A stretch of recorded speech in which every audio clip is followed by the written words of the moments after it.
Hello and welcome to the 30k channel. I'm your host David Brains and I've been joined by Boris and James. Good evening, gents. Good evening. We are back for the fourth and final game for the Siege of Rhodax, and gents, we have got one hell of a spectacular. Yes. How many knights have we got on the table? 23 knights. Yeah. How many titans? 15. And how many boards? Two.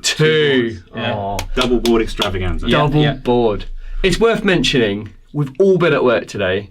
James has sat on a train for hours. Boris has been filming stuff in his day job. You've been painting and working. Yep. We've come to Huntingdon together.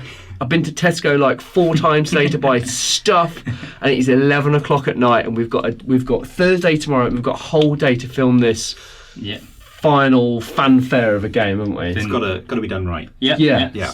Painting new titans and everything.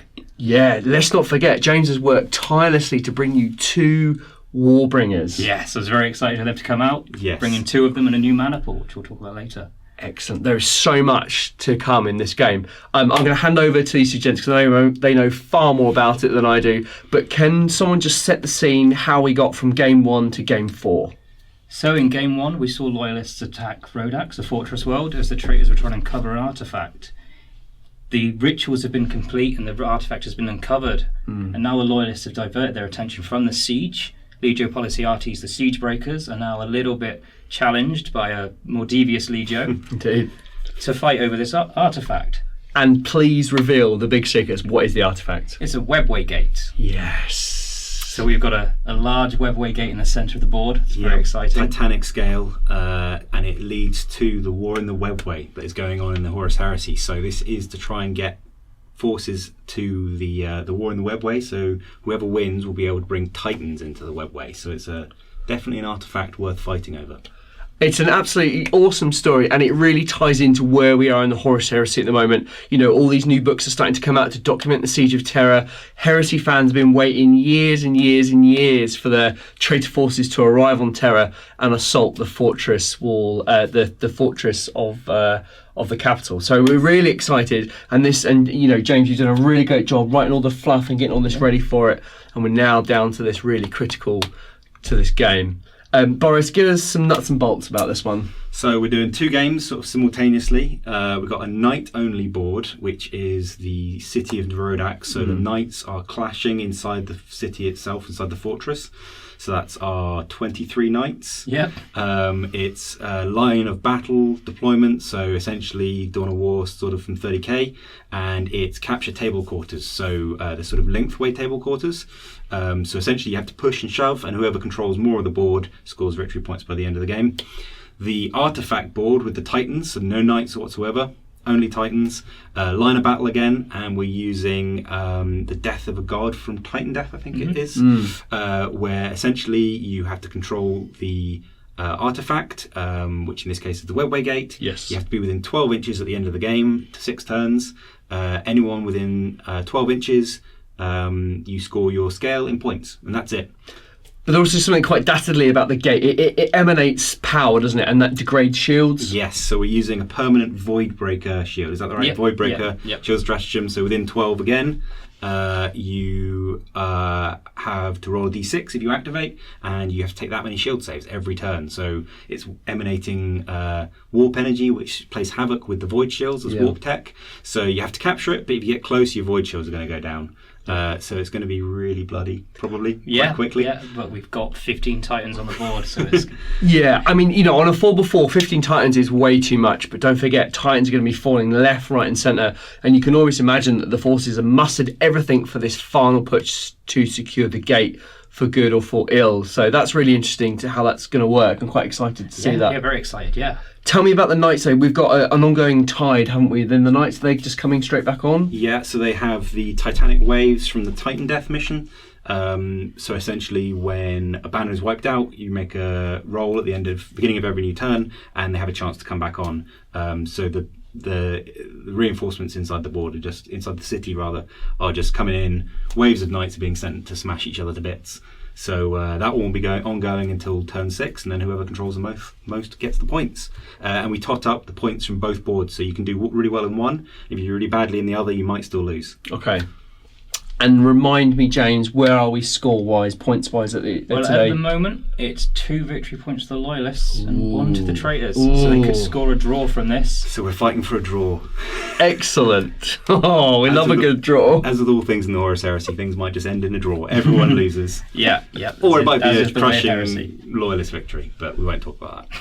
Now, what we'll do is, because we don't do the board walk round anymore, we'll just flash up some images of the board. So if we look to the main board with the artifact in it, you've just literally, it's Dawn of War for those 30k players amongst us, and you've just ranked up against each other. Is that right? Yeah, we've done our alternating deployments, but essentially there's not much room. It's 2 lines of Titans walking each other, which again is what the scenario calls for, and actually the fluff, Titan death and stuff, it happens quite a lot. 2 lines of Titans just sort of smack down. We've got quite a few melee weapons in these chain 2 fists, forces. power fists. James, tell me about the Warbringers, though. You've got 2, right? Yeah. So I've brought 2 because they're brilliant and they fit Policiates quite well. Great. Brilliant long-range Titans. Not used them before as they came out just weekend. Yeah. The weekend. And the weapon on top, the Mori Quake Cannon. Yeah. It's usually for a Warlord, but they've got it on a carapace as a corridor arc, so they're going to dominate lines of fire.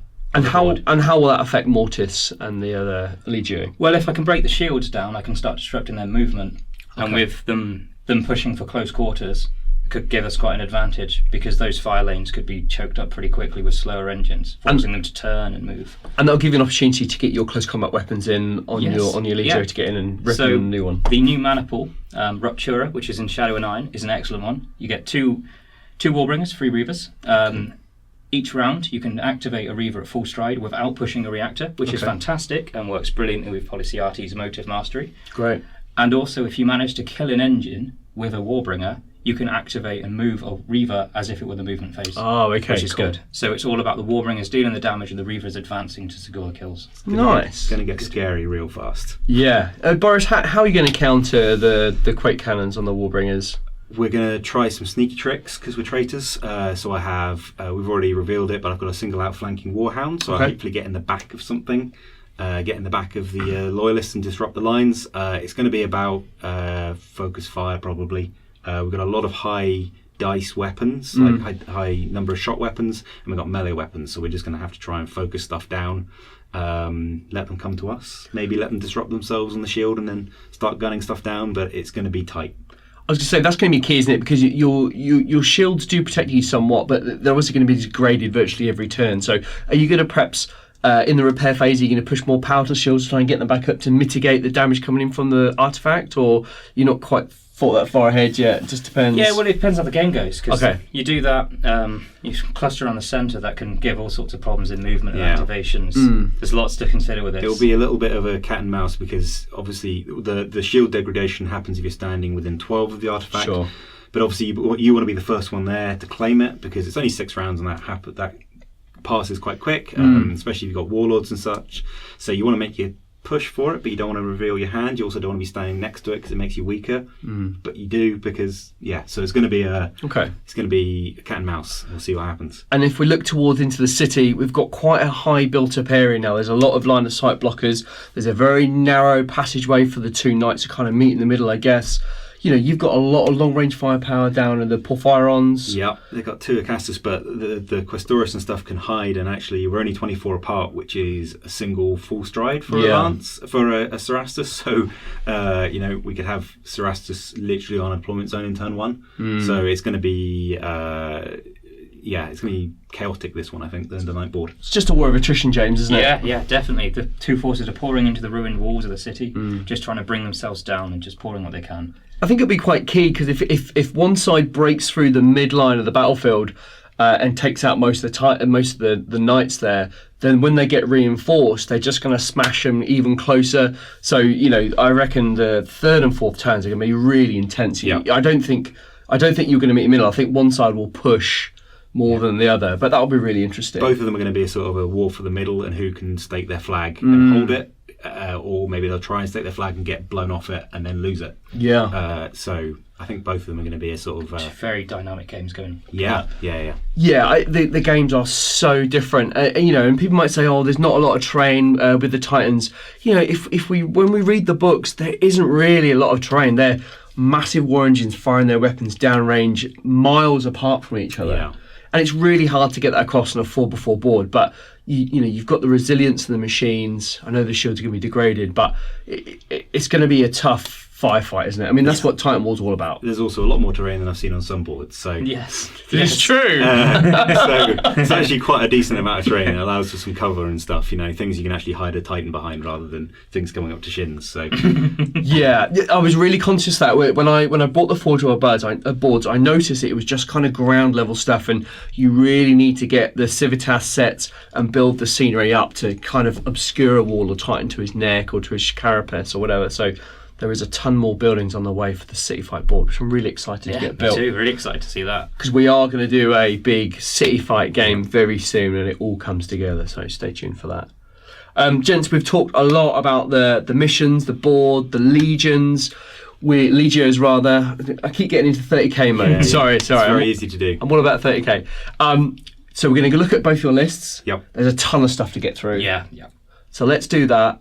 Do we know who's going first just yet? Not yet. The traitors won the deploy first and are seizing, rolling a d6 compared to the d10 for the first turn, or priority for the first turn rather. Okay. And it's the opposite way around on the city board. Interesting. So we'll come back for the priority roll, I suppose. Yeah. Sounds good to me. All right, let's get this on. We'll see you turn one. 3,500 points of Loyalist Titans, consisting of Legio Policiates in a Ruptura Maniple, Legio Graphonicus, consisting of a Warlord and a Reaver Titan, and a banner of House Pautasti. Legio Policiates are bringing a Ruptura Maniple, consisting of 2 Warbringer Nemesis Titans and 3 Reaver Titans. This maniple allows for the Warbringer Titans to bring their long-range firepower to bear, while the Reaver Titans range in and close on the enemies with close combat weapons. Leading Legio Policiates is the Warbringer Onager Negata, which is the Princeps Honoris, who has the Swift Killer trait. The Titan is armed with a Mori Quake Cannon, Laser Blaster and Volcano Cannon. The second Warbringer in this maniple is the Bellicotia Grandis, which is armed in exactly the same way as the Princeps Honoris. Supporting the 2 Warbringers in this maniple is the Reaver Titan Heliopolis, armed with a Melter Cannon, Chain Fist and Turbo Laser, and the Reaver Titan Scorpius, armed with a Melter Cannon, Chain Fist and Vulcan Megabolter. The final Reaver Titan in the Ruptura maniple is the Reaver Titan Ballistae Magni, armed with twin volcano cannons and a warp missile. Supporting Legio Policiates is the Warlord Titan Iron Regent of Legio Graphonicus, armed with a Power Claw and a Sun Fury Plasma Annihilator with Carapace Apocalypse missile launchers, and the Reaver Titan Argent Strider, which is armed with a Power Claw, a Gatling Blaster and Apocalypse missile launchers on its Carapace. As they're not part of a maniple, they do not get an extra Princeps Honoris trait, nor do they get any special rules from Legio Graphonicus. Leading the fight inside the city of Rhodax is a force of House Pautasti, consisting of 1 banner of 4 armed with Avenger Gatling cannons and combat weapons, 1 banner of 3 of Questoris armed with thermal lances and combat weapons, a banner of 4 Questoris armed with battle cannons and close combat weapons, and 2 Cerastus Lancers. 3,500 points of traitor forces, led by an Axiom Maniple of Legio Noctilus, a Fortis Maniple of Legio Mortis, and supported by knights from House Malanax. Leading the traitor forces is a full-strength Axiom Maniple of Legio Noctilus, with a Warlord Titan, 2 Reaver Titans, and 2 Warhound Titans. Heading up the Axiom Maniple is a Warlord Titan, armed with an Ariok Power Claw, a Macro Gatling Blaster, paired laser blasters on the carapace. His Princeps Honoris trait is Dominant Strategist. Filling out the Axiom Maniple are 2 Reaver Titans, 1 compulsory, 1 not. One is armed with 2 Gatling Blasters and a carapace-mounted Turbo Laser Destructor. The other is armed with a Laser Blaster, a Volcano Cannon, and a carapace-mounted Apocalypse Missile Launcher. Finishing the Axiom Maniple is a squadron of 2 Warhounds. One is armed with a Plasma Blast Gun and a Turbo Laser Destructor. The other is armed with a Plasma Blast Gun and a Vulcan Megabolter. Adding to the traitors' forces is a Fortis Maniple from Legio Mortis, led by a Warlord Titan with 2 Reaver Titans in support. The Fortis Maniple grants the Titanic Fortress rule, which allows Titans in base contact to ignore armor modifiers when they are flanked or attacked from behind. Leading the Fortis Maniple for Legio Mortis is a Warlord Titan armed with 2 Sun Fury plasma annihilators and carapace-paired Gatling blasters. And his Princeps Senioris trait is Swift Killer, which allows him to turn 45 degrees once per combat phase, but incurs a -1 to shoot if he does so. Filling out the rest of the Fortis maniple are 2 Reaver Titans, both from Legio Mortis as well. One is armed with a laser blaster and a Reaver Power Fist and a carapace-mounted Apocalypse missile launcher. The other is armed with a melter cannon, a volcano cannon, and a carapace-mounted turbo laser destructor. Contesting the city of Rhodax for the traitors is House Malanax, led by a banner of 4 Cerastus Knight Lancers. Next is a banner of 4 Questoris Knights. 2 are armed with thermal lances and 2 are armed with rapid-fire battle cannons. They all have Questoris melee weapons. Finally, House Malanax are bringing 2 Knight Acastus to the field. Both are armed with twin Magna las cannons and Ironstorm missile pods. Turn 1 strategy phase. The traitors won the roll-off for first turn on both tables. The strategy phase started out well, tried a first fire order on the Reaver on the far left flank, which promptly failed. Thanks to being an Axiom maniple, we could carry on giving orders, but only to the Axiom maniple, so no orders for Mortis. The only thing we managed to pass, or decided we wanted to pass, was the Warhound on the far left flank gained a full stride order, so that's the only order for us this turn. Turn 1 strategy phase for the Loyalist side. The Warbringer Titan, Onaga Nakata, has the first fire order, successfully passing that. The Warlord Titan of Gryphonicus, Iron Regent, took a full stride order, passing, able to advance to the centre of the board.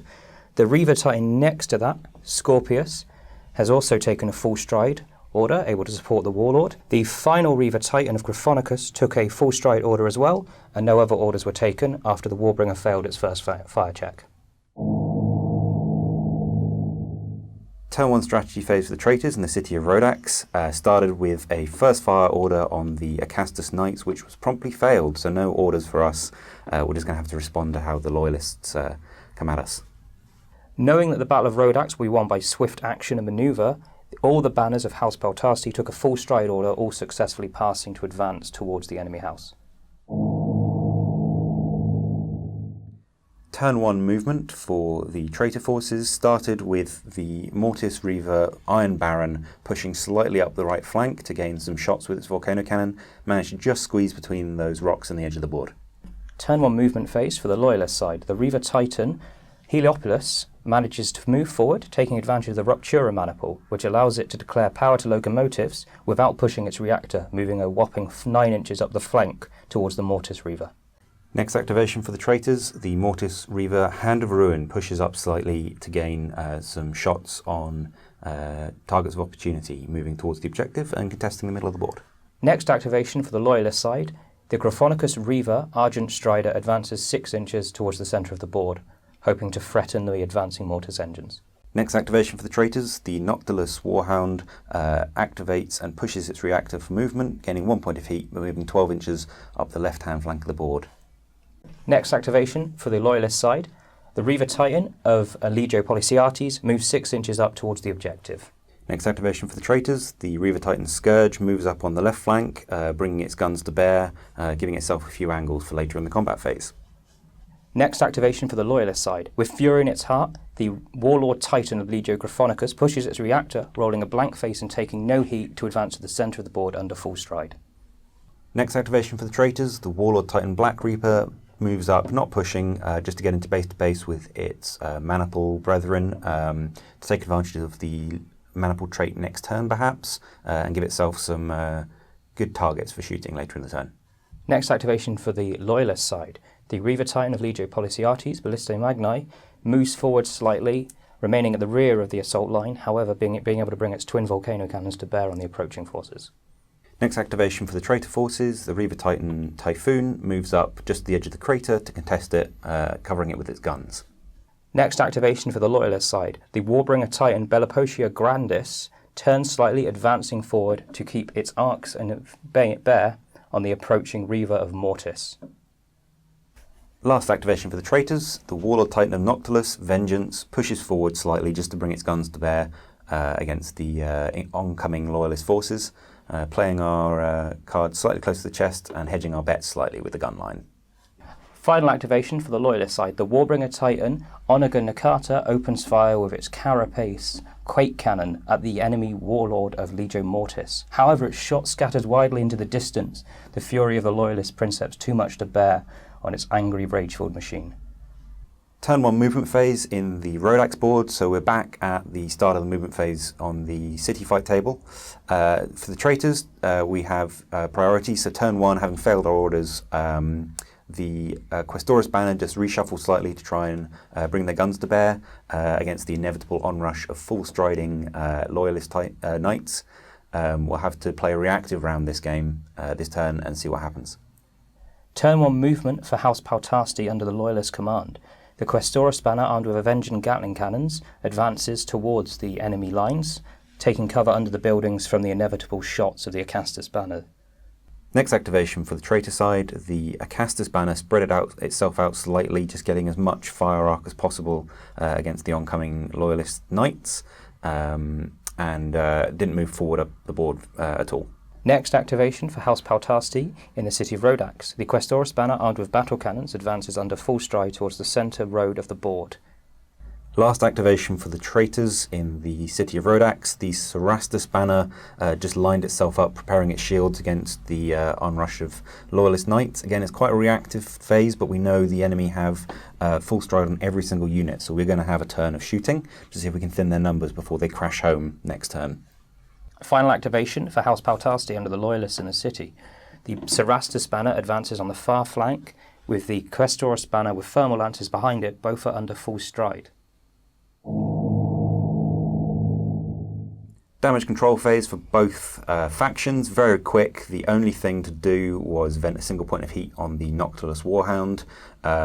Everything else was in the green. Probably won't be for long. And in the city of Rhodax, the knights don't get a damage control phase, so straight on to combat. First activation for the traitors in the combat phase, turn 1. The Warhound Titan on the far left flank pushed its reactor, really unfortunately getting 2 heat, so it's straight into the orange. However, it pushed 12 inches up, so it's now moved 24 inches this turn. We're going to try and get a flank on the enemy forces in the further turns. Next activation for the Loyalist side. The Warlord Titan Iron Region advances still under full stride towards the gate in the centre of the table. However, due to the etheric energies of that gate, it has taken damage to its shield, with a 2 rolled on a d3, with losing a single shield. It also pushed its reactor, awakening the machine spirit, but only took a point of heat as the Princeps kept its engine under wraps. Next activation for the traitor side, the Mortis engine Hand of Ruin targeted the Warlord in the centre of the table, firing with its Apocalypse first. It took down a Void Shield, contributing to the already degraded shields thanks to the artifact. Then the Laser Blaster fired on Draining, took a point of heat, but really luckily 3 hits, pushed it onto 5s to hit to save. The enemy Princeps pushed his reactor, gained a point of heat with a Machine Spirit check, which he kept in check. However, failed all 3 saves, so that Warlord then lost its shield, so it is exposed in the centre of the table. Really good luck on our part. Next activation for the Loyalist side in the combat phase. Under full stride, the allied Graphonicus Reaver Argent Strider advanced towards the centre in support of its now shieldless Warlord Titan. Next activation for the traitors, the Noctilus Reaver Scourge targeted the now shieldless enemy Warlord in the centre of the table. Started with the Volcano Cannon and got some really good luck. We managed to hit the legs and score a devastating and a direct hit. We then followed up with the Laser Blaster, targeting the legs. Unfortunately missed most of them, and the one we did hit only rolled a 1. We then tried to be a little bit clever with the Apocalypse Missile Launcher because it's unlikely to be able to damage any part of the Warlord. So we targeted the Carapace weapons to see if we could knock them out of offline. Unfortunately, only 1 hit, and then the damage roll was a 1, so no further damage. However, we started damaging those legs, so that's not too bad. Next activation for the Loyalist side. Seeing how the haste of the Warlord Titan collapses its shields near the artifact, the Reaver Titan of Legio Policiates, Heliopolis, elects to move forward only slightly to get within range of the artifact but out of the range of its shield-disrupting field. Next activation for the traitor side, the Reaver Titan Iron Baron sights down the flank to aim at the oncoming enemy Reaver Titan, aims with its Carapace Turbo Laser to and pushes for Shield Bane. However, rolls a machine spirit check and promptly fails. Rolling on the table, it only gets to fire a single weapon selected randomly, which was the melter cannon, fired on a ballistic skill of 4+, which was a hit. The loyalist then had to take 2 shield saves and failed one. So we managed to strip 1 shield, but that activation now ends, and that Reaver Titan doesn't get to fire any more weapons, which is slightly disappointing. Next activation for Legio Policiates. The Reaver Titan Scorpius opens fire with its melter cannon at the opposing mortis that just fired at it. However, the shot misses, ranging out into the distance beyond the Reaver. The Carapace Vulcan Megabottle was out of range and could not open fire on the Mortis Reaver. Next activation for the traitors. I'm denied a little bit on this one, but we used the Mortis Warlord. He used his Princeps trait to Swift Killer to rotate 45 degrees before firing, bringing his Carapace weapons into arc on the enemy Warlord. We then fired both Sun Fury Plasmas at maximal, gaining 2 points of heat from the 8 shots, which isn't too bad. However, we hit the the head, and only did a single direct hit, even with maximal fire, which wasn't too great. We then calculated that the Gatling blasters probably couldn't hurt most locations, so targeted the legs, so we were up to a 6 to hit, and out of 12 shots only got a single hit, which then failed to do any damage. Slightly disappointing, but hopefully he'll do better next turn. Next activation for Legio Policiates. The Warbringer Titan, Bellipotia Grandis, opens fire with its laser blaster, pushing the Shieldbane trait. In response, the Reaver Titan it had targeted, of Mortis, pushed its own reactor for rerolls. Needed that as it rolled 2 1s, but rerolled and saved both, which is great. It then opened fire with the Carapace Quake Cannon on the same Reaver, hitting it twice and failing both with a 1. For both times, which is good as stripping 2 shields from the Reaver Titan. Next to activate for the traitors, the Noctilus Warlord Titan targets its opposing number in the middle of the board. Fired first with the Carapace-mounted laser blasters. Really luckily rolled the leg location, which was already damaged, and managed to inflict a number of direct hits. So after this, we then followed up with the Macro Gatling Blaster, took a chance and targeted the legs, so we're hitting on 5s. Really luckily, 5 hit, and we ended up causing 3 more direct hits, so that Warlord's legs are in the final damage track before crits, so that's really good news for the first turn of shooting. Next activation for Legio Policiates. The Reaver Titan Blistine Magnite elects not to fire its twin volcano cannons at the still shielded enemy elite Titans. Last activation for the traitors, the Noctilus Reaver Titan with a double Gatling blaster is only in range of the enemy Warlord, so again we're going to pour our fire into it. Started with the Carapace weapon, targeted the legs, 1 hit, but then rolled a 1 for damage. We then opened up with every single, all 12 Gatling blaster shots, targeting the legs again, so only 5s to hit. We only hit with 3 shots, but from that we managed to do 1 more direct hit, which then pushed it into a critical, so the enemy Warlord now has stabilizers damaged, and we're on to the first crit track. Final activation for the Loyalist side. The Warbringer Titan Onagus Nikata opens fire with its Carapace Quake at the furthest Reaver Titan of Mortis. It hits, scattering slightly but taking a single shield off with its Quake Cannon. It then elects to fire its Volcano Cannon, sensing the opportunity to collapse the Titan's shields. It's a far-off shot and requires a 6 to hit, pushing the reactor and taking 2 heat. It misses, wildly scattering into the distance. Turn 1 combat phase in the city of Rhodax. The traitors have priority, so activating the Questoris banner, we thought we might be able to get a long-range shot with the rapid-fire battle cannons, however we're just out of range to target those Cerastus. So missed activation, it's onto the Loyalists. Next activation for House Paltasti. Sensing opportunity, the banner armed completely with Avenger Gatling cannons advances down the road towards the gun line of Malanex. However, those twin Atastus are looking mighty dangerous down the road with full line, so that may do some damage in the next activation. Next activation for the traitors. Bit of a tough call, but the Knight Lancers targeted the Questoris banner that had just charged through the gap with their Iron Shield shock blasts, as more were within range than the other banners. 6 dice rang out and we actually got 5 hits, which was really good. However, the Iron Shields, which I think are going to be surprisingly effective this game, shrugged off every single hit. So 5 hits but no damage whatsoever. Next activation for the Loyalists in the city of Rhodax. The banner armed with battle cannons advances behind its brethren, its Questoris brethren, towards the centre of Malinex. Last activation for the traitors. The Acastus failed to live up to their name, targeting the banner that just came around the corner with the battle cannons. The Magna las cannons shot out a lot of misses and scatters, and led to a good number of hits still, but their Iron Shield saves of the Knights were really good, shrugging off almost all of them. And the Iron Storm missile pods then fired, and again the Iron Shields proved really effective. In the end, we only managed to do enough to kill one Knight and take the other one down to half damage. So the banner's only down to 3, which is not what I was hoping for.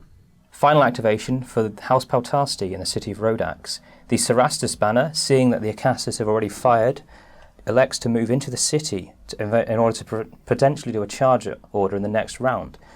Additionally, the final banner of Questoris, armed with thermal lances, has advanced up the flank, shielded by its other Questoris in the centre, potentially for a flanking manoeuvre in the next round.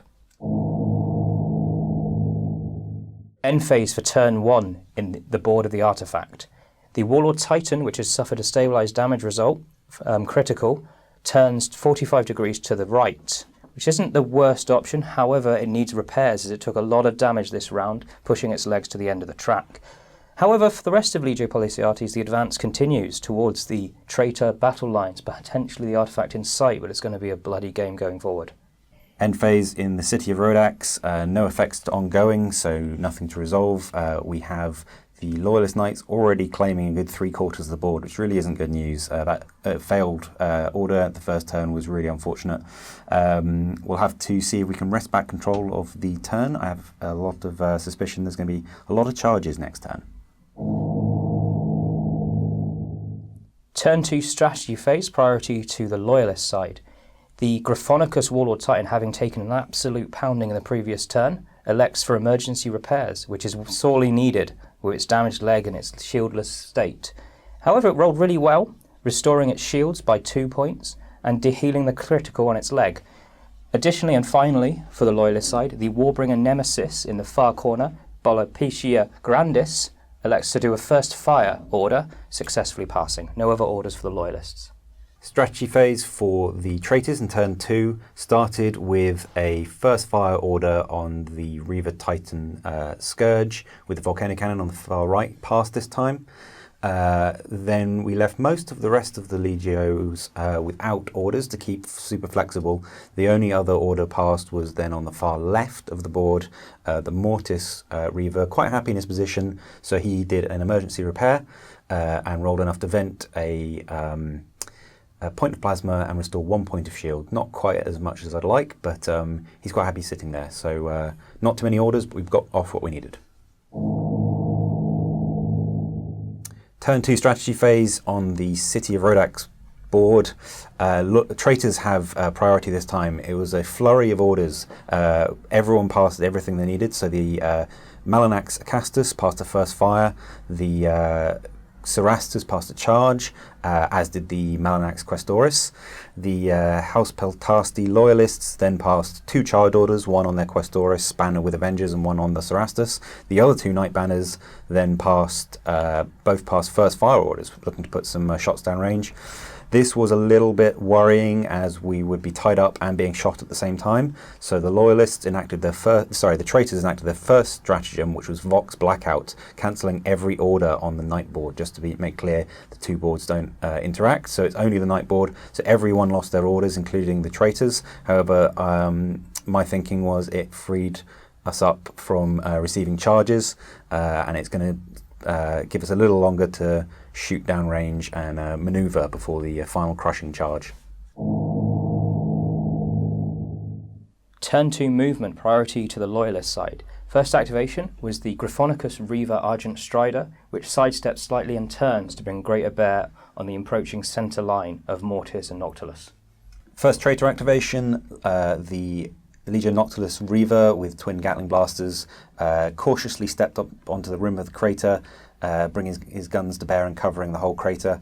This did put him inside the etheric disruption field, which meant he had to take D3 void saves, rolled a 3, but luckily passed all his saves after pushing.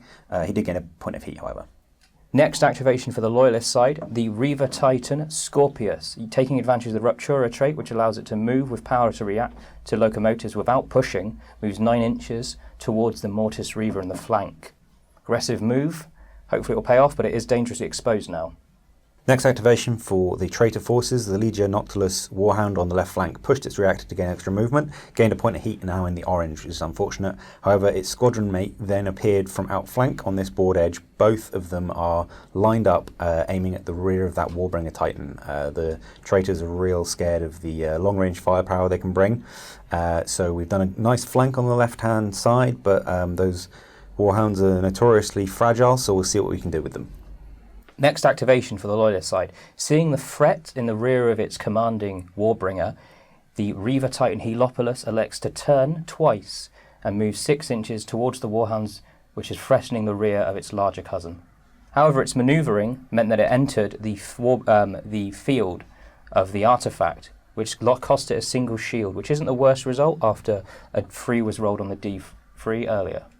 Next activation for the Traitor Forces, nice and quick, the Mortis Reaver just sidestepped slightly and brought its arc to bear on the enemy Reavers, flooding the left-hand side of the board. Next activation for the Loyalist side. The Warbringer Titan Bellipotia Grandis opens fire with its laser blaster, pushing it for the Shield Bane trait and taking a single point of heat. It was a success, as the enemy Reaver had to push its own reactor, taking a point of heat, but that did not help, with the Reaver losing both its shields, crashing the shields completely for the latter phases. Next activation for the Traitors, the Reaver Titan from Mortis on the far left flank of the line. Doesn't move, but activates to spend an activation, teasing out the Loyalist activations. It wants to fire in the shooting phase after emergency repairing in the stratagem phase.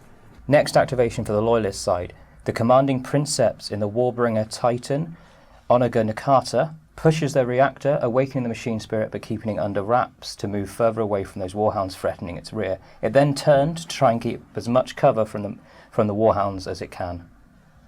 Next activation for the Traitor Forces, the Legio Noctilus Reaver with the Apocalypse Missile Launcher fires its first fire at the enemy Warlord in the centre of the table. 5 Apocalypse Missile shots, 4 hit. The enemy Princeps pushed his reactor to gain rerolls. Awakened the Machine Spirit but kept it under control, gained a point of heat, and in the end only lost 1 shield, so it's down to a single Void Shield. Unfortunately, we were hoping to drop the shields to make it harder to bring them back up in the damage control phase, but we'll take the single point of shield damage. Next activation for the Loyalist side, the Reaver Titan Ballistae Magni turns slightly and moves to the side in order to bring its volcano cannons to bear on the shieldless Reaver of Legio Mortis. Next activation for the Traitors, the Legio Mortis Warlord Black Reaper advances slightly just to get back into base-to-base contact with its Maniple brethren and perhaps trigger the Fortis traits later in the game. Again, just keeping the enemy Warlord in its arcs. Final activation for the Loyalists. The Warlord Titan Iron Regent, which is under emergency repairs, does not move this turn, instead electing to fire its weapons in the combat phase. Final activation for the Traitor side, the Legio Noctilus Warlord advances slightly, trying to keep itself out of the etheric disruption field. Again, just bringing its guns to bear on the enemy Princeps.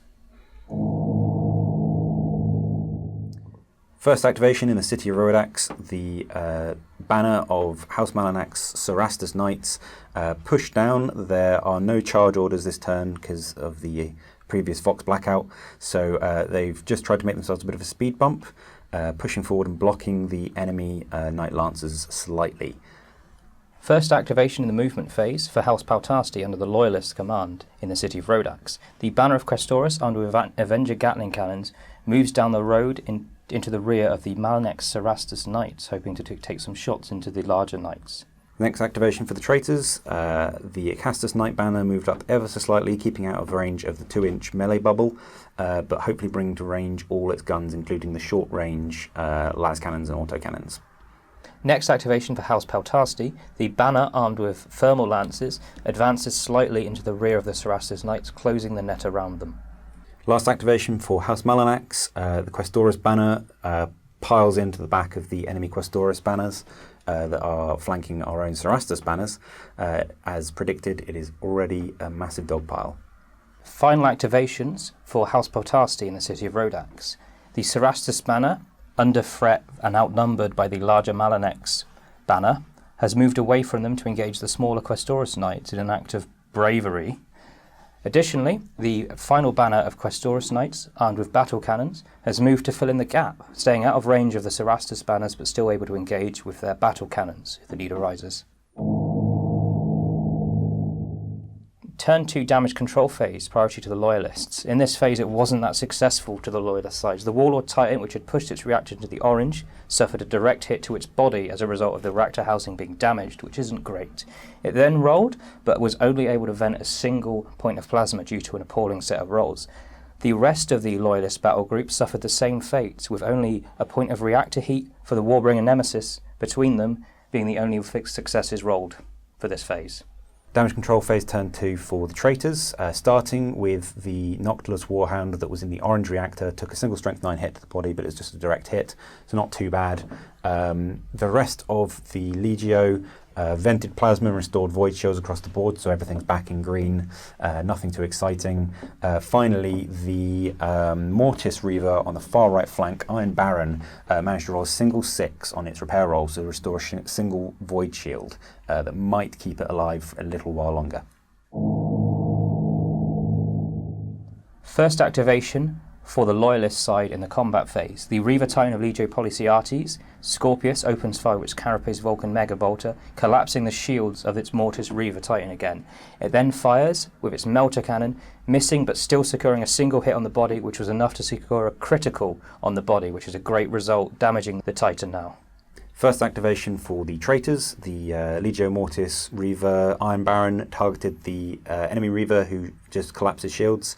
Started with the Turbo Laser Carapace weapon. Same as last turn, we rolled a machine check on the draining to push for Shield Bane, but this time passed at least just. However, the enemy Princeps pushed shield and saved both shield saves, which is unfortunate. We then shot the Melter Cannon, which secured 2 hits, and the enemy Princeps again saved both. So we decided we're very close to the orange reactor, so there wasn't too much point in firing the Volcanic Cannon, just to possibly do 2 shields. So no effect, which is really unfortunate. Next activation for the Loyalist side. The Reaver Titan Ballistae Magni of Legio Policiates opens fire with both its volcano cannons at the already damaged Reaver. It deals a critical and a devastating hit to the body with pinpoint accuracy, and then targets again with its volcano cannon, rolling the head and doing a devastating and a direct damage to its head, which is a good round of shooting, and that Reaver is looking very damaged now. Next activation for the traitor forces, the Noctilus Reaver Titan with the Volcanic Cannon targeted the enemy Warlord in the centre of the board with its Apocalypse Missile Launcher first. The enemy Titan pushed its reactor but rolled a single 2, which is enough to collapse its shields after all the hits. The Volcanic Cannon then fired. The Reaver gained 2 points of heat, which wasn't great, but hit. And then the location was really luckily the legs, which is what we wanted. 2 crits slammed home after all the modifiers for pre-existing damage, which took the enemy Warlord to the final crit on the table, so we need to do 1 more damage. I then tried with the Laser Blaster targeting the legs, but at long range that meant a 6, and none of the shots hit. Next activation for the Loyalist battle group. The Warlord Titan of Gryphonicus in its death throes targets out at the farthest Noctilus Reaver with its weapons. First of all, it pushes its Carapace laser blasters for Shield Bane, taking a point of heat. However, it only strips a single shield from the Reaver Titan after it pushed its own reactor. It then fired with its Sun Fury Plasma Annihilator, but the shots rang out into the distance with only a single hit on the Reaver Titan, which was easily saved by its Void Shields. Unsuccessful round for the Warlord, which is very nearly at its end. Next activation for the traitor forces, the Warhound Squadron activated against the now slightly obscured Warbringer Titan. First opened up with the Vulcan Mega Bolter. With the rapid trait, we ended up with 6 hits. The enemy Princeps pushed and gained a point of heat, and still lost 2 shields, which was pretty great. Then both Plasma Blast guns fired from the Warhounds. Even with a scatter, all hit, so it's quite a few saves. The enemy Princeps pushed again and gained another point of heat, pushing him into the orange, and crucially failed enough saves to collapse the void. So that nemesis is now undamaged but voidless. The Warhound Turbo Laser Blaster is obscured, however, thanks to the cunning manoeuvres earlier in the turn. It's quite good for the Warhounds, so we'll have to see if they can take advantage or if they are quickly wrapped up by the enemy Reaver that's been diverted to deal with them. Next activation for the Loyalist battle group. The Warbringer Titan Bellipotia Grandis opens fire at the very damaged Mortis Reaver in the distance. It fires with its Volcano Cannon first, taking a point of heat but dealing a crit to the leg, which puts it to the second step of the crit track. It then fires with its Quake Cannon, which scatters wildly into the distance. It also missed with its laser blasters as well. Unsuccessful, but that Reaver is very damaged. Next activation for the traitor forces. The Legio Noctilus Warlord has sighted its prey, the enemy Warlord in the centre of the table. It targets the legs, firing 6 shots and hitting with 3. So due to the previous critical damage, we now need to score a single direct hit to take out the enemy Titan. So with the pluses, it's strength 7 plus 3 for the already damage, so we need a single 3 up on 3 dice. So that is 1 direct hit, and that is enough to core out and collapse the Titan. We'll come back with catastrophic damage. First blood to Legio Noctilus, the enemy Griffonicus Warlord. It was laid low on its catastrophic damage. It rolled slightly to the Noctilus left and collapsed against those rocks, doing no further damage. Warhorns cry out with engine kill. Next activation for the Loyalists. The Legio Policiates, Warbringer Titan, eager to show her companions how to do it, turns using the Swift Killer trait to target the farthest Reaver, which is heavily damaged. First, opens fire with a Volcano Cannon, which deals a single crit to the body, and then with the Carapace Quake Cannon deals 2 crits to the legs, which is enough to secure an engine kill in revenge for the now dead Griffonicus Warlord. We'll roll on the catastrophic damage and go from there. The resulting damage was enough to lay low the enemy Reaver Titan, which stumbles to the ground lifeless. Following the engine kill by the Warbringer Nemesis Titan, the Maniple Ruptura allows for each Reaver in the Maniple to make a move as if it is the movement phase. First of all, the Reaver Titan Heliopolis pushes its reactor, awakening the machine spirit but keeping it under bay in order to advance at full stride towards those Warhounds in the flank and threaten them.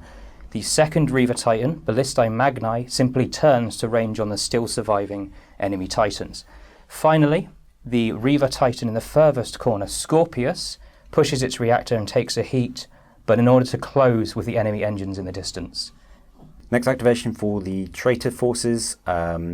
The Legio Noctilus Reaver with the double Gatling Blaster didn't have a lot of options as its target is now dead. The Gatling Blasters are out of range of everything else at the back of the board and out of arc of the Reaver Titan that just moved up to attack its line. It did, however, fire the Carapace-mounted Turbo Laser Destructor on Shieldbane, gaining a single point of heat and stripping a shield.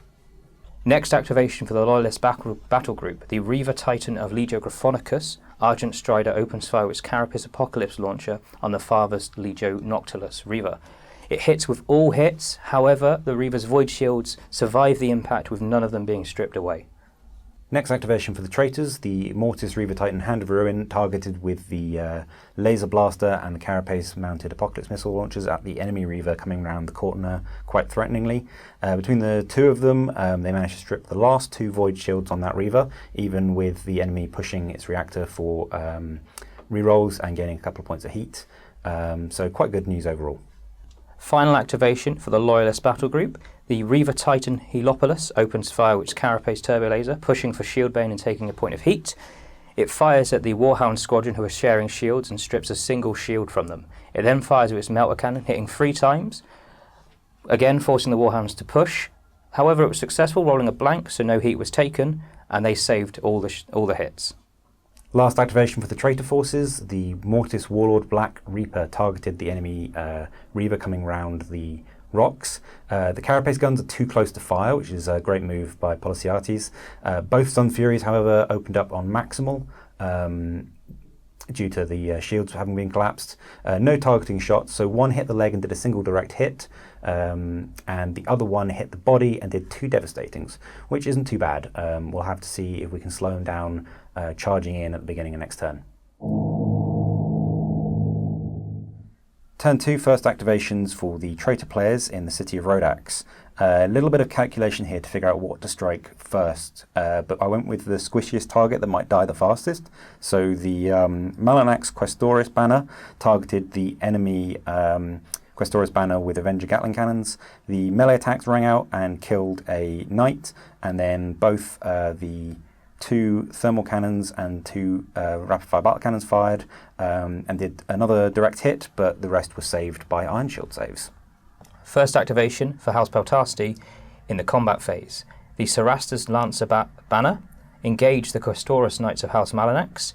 It hit 3 times, but they were all saved by the Iron Shields. They then attacked with the Lancers, dealing enough damage to do 2 devastating hits, which killed a Questoris Knight. Next activation for House Malanax, the Cerastus activated, trying to wipe out the Questoris banner that had already taken damage. The only one was in range of the lance, thanks to clever play by the Loyalists. It rang out and hit twice, but both were saved on the Iron Shield, even though it was only a 6 to save. Double 6 was rolled. Then all 8 shots from the shield rang out. A good amount of hits, but only did enough direct damage to take it to the end of the track, so no more dead knights, which is a little bit disappointing. Next activation for the Loyalists. The banner of Questoris with the Avenger Gatling cannons opens fire on the Malanax banner of Questoris with its Avenger Gatling cannons. Firing a whopping amount of shots, it did enough damage to kill a single knight. They then engaged the banner in close combat, doing 2 direct hits to the banner, which wasn't enough to kill an additional, but still a pretty bloody phase. Last activation for the traitors. For House Malanax, the Acastus spooled up their guns and took sight down across the sprawling melee. The Magna Las cannons fired danger close at the enemy knight banner with the rapid-fire battle cannons. A lot missed due to concealment through firing over other models. We did all the scatters, and the Malanax Questoris lost a model to friendly fire. The Loyalist banner with Questoris with the Avenger cannons lost a model to scatterfire. The Loyalist Cerastus took some hits but saved them all on their Iron Shields. The traitor Questoris Cerastus, took some hits from the scatters and took a direct hit, slightly unfortunately, but most importantly enough landed. I think we had about 14 hits in total to wipe the banner of Loyalist Questoris off the board. Final activation for House Peltasti in the city of Rhodax. The Questoris banner armed with thermal cannons opens fire on the Cerastus Knights. Firstly, the melter gun activates, but does no damage, saved by the shields. Then they open fire with the thermal cannons, striking. Only 1 hits, but it's enough to kill a single Cerastus, rolling a 10 thanks to the fusion rule, which is great, but more damage could have been done, so not an amazing round, but still 1 less Cerastus to deal with. End phase for turn 2. In the city of Rhodax, the assault by House Peltasti was blunted by the Vox Blackout played in the strategy phase, which made it turn into a slog when they preferred rapid engagement. As such, there was a massive combat in the middle that resulted in a lot of dead knights and a lot of damage, but still a few banners left. However, the Acastus firepower really drained Peltasti, killing a banner. So it's a lot to play for still in this city, but a lot of damage. It's proving a lot more bloody than we anticipated, but also a lot more attrition to be had. Turn 2 end phase on the artifact site. No ongoing criticals to resolve. Both sides have lost a Titan this turn, and maneuver warfare is kicking in. It's going to be a bloody turn 3. Turn 3 strategy phase, priority to the Loyalist battle group on the artifact site. The only order issued for the Loyalists was the Warbringer Nemesis, which took the emergency repair as the shields were collapsed by those 2 Warhounds. It managed to restore the shields, but that was all it did, as 3 1s were rolled as well in the repair roll, so not a very lucky one, as its reactor is still in the orange. Turn 3 for the traitor battle group. We started not issuing any order to Legio Noctilus to leave ourselves as flexible as possible. The Warlord from Legio Mortis, Black Reaper, that took a first fire order, passing successfully, potentially putting down some shots against the enemy Reavers closing in. The Mortis Reaver next to him attempted a charge order just in case any enemy Reavers with melee weapons tried to get close. He could sort of counter-charge or potentially sort of create a threat bubble around them. However, he rolled a 2 on the order dice, so failed. Turn 3 strategy phase in the city of Rhodax. Traitor priority this time again. Started with a first fire order on the Acastus quite predictably. We really need their firepower to try and clear some of our lines, as we're definitely losing the push and shove for city control. We then managed to pass a charge order on the Cerastus Knights, and the lone Questoris, eager for blood, rolled a 10, easily passing his charge order as well. So we'll see what we can do. There's going to be some charges this turn. Turn 3 strategy phase for House Peltasi in the city of Rhodax. Guess getting bloody fast, as a lot of charge orders were done, with the Cerastus and Questoris with the Avengers both taking charge orders in the centre of the city. The Banner of Questoris with thermal cannons took a first fire order in order to continue their bombardment of the rear of those Cerastus. Finally, reinforcements have arrived following the rules we discussed earlier. A Banner of Questoris that were obliterated earlier have returned, reinforced from House Peltasi entering the broken walls of the city. However, they failed their full stride order, so will advance slowly up towards the battle lines. Turn 3 movement phase. First activation to the Loyalist battle group. The Reaver Titan Heliopolis advances, not pushing its reactor, but moving to block those Warhounds who are attempting to flank and threaten them with its chain-fisted melter cannon. First activation for the Traitors in turn 3. The Noctilus Reaver Titan Typhoon just moves unpushed reactor up the left-hand flank, keeping its arc open to select multiple targets later in the phase. Next activation for the Loyalist battle group. The Reaver Titan of Legio Gryphonicus, Argent Strider, advances along the edge of the excavation site towards the Traitor Titans. Next to activate for the Traitors, the Warlord from Legio Mortis, Black Reaper, targeted the enemy Reaver closest to it with its first fire order, firing a single Sun Fury on maximal fire targeting the body. It rolled 2 1s, so it gained 2 heat and we're almost in the orange. However, both hits slammed home and did a second critical hit to that Reaver, so it is now on 2 crits to the body.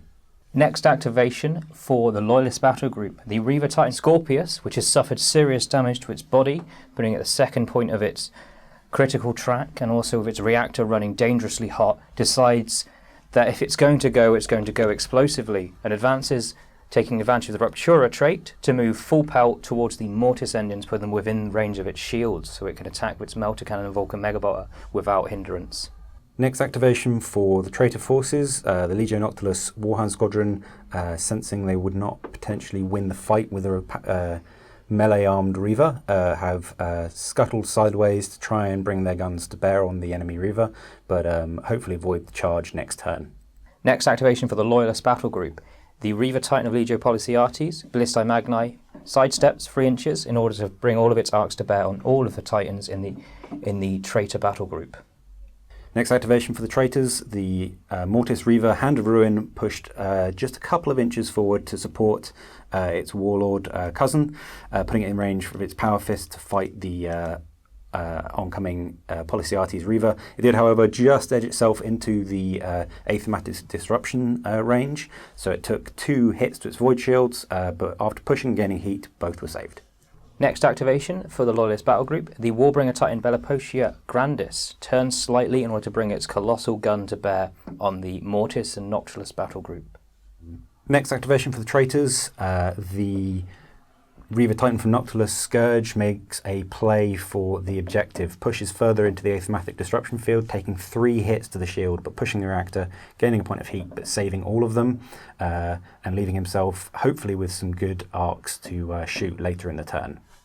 Last activation for the Traitor battle group, the Legio Noctilus Princeps in the Warlord, just turns to bring his Corridor Arc guns to bear on a couple of different targets, giving him some options later in the turn. Turn 3, start of the movement phase in the city of Rhodax. Traitors have priority again this turn, so the first thing to happen were the Cerastus Knights activated their charge order and crashed into the enemy Questoris banner with thermal cannons. 8 hits struck through, a few missed and a few were saved on iron shields. So in the end we did a good amount of devastating hits to kill one and bring another one down to damaged. First activation for House Peltasti in the city of Rhodax. The Questoris banner armed with Avenger Gatling cannons charges the Acastus banner. With only 2 of their attacks hitting even with the impetuous fury of their charge, they did no damage as the Acastus saved both of those hits, which is unlucky, but they've managed to force the Acastus hand later on potentially. Next activation for House Malanax Traitors. The single Questoris Knight charged the countercharged the Questoris that attacked the Acastus, just to try and block the way a little bit and gain some extra dice on the charge, because if he swung against the Cerastus next to him, it'd only be a single dice. Hit with a couple, and in the end did a direct hit to the banner, so slowly chipping them away. Nothing exciting, but he most likely will die later. Next activation for House Peltasti. The Cerastus Lancer banner charges into the rear of the Malanex Cerastuses. However, they only do a single hit, a single direct damage to the banner, which isn't the greatest of results. Last to activate for the Traitors, the Acastus Knight banner activates its first fire, resisting the urge to fire at the knights right in front of them. It targets the freshly arrived Questoris banner at the far end of the board with their Ironstorm missile pods. After all the firing had happened and the rapid traits, we had 10 hits. Amazingly, quite a few were saved, so in the end we just did a single direct hit to the banner. Final activation in the city of Rhodax for the Loyalists. The banner armed with battle cannons that has just arrived, just moved towards the road, up towards the battle lines. Turn 3 damage control phase for the Loyalists. The Warbringer Nemesis, Onager Nakata, took a bad hit, having suffered a reactor leak earlier, suffered 3 strength line hits to the body, which dealt 2 devastating hits to it, which is an awful result. It then managed to restore its 1 shield and push its reactor back slightly out of the orange. The rest of the legions restored plasma reactors and shields alike. Not a terrible damage control phase, but it could have been better. Damage control phase turn 3 for the traitor battle group. Starting with the Noctilus Warhounds, they rolled quite badly with a lot of 1s and 2s, pushing themselves out of the orange on 1 Titan, but only just into the yellow. The 2 Noctilus Reavers are both sitting pretty with green voids, but one of them rolled enough to just push themselves back into the green plasma.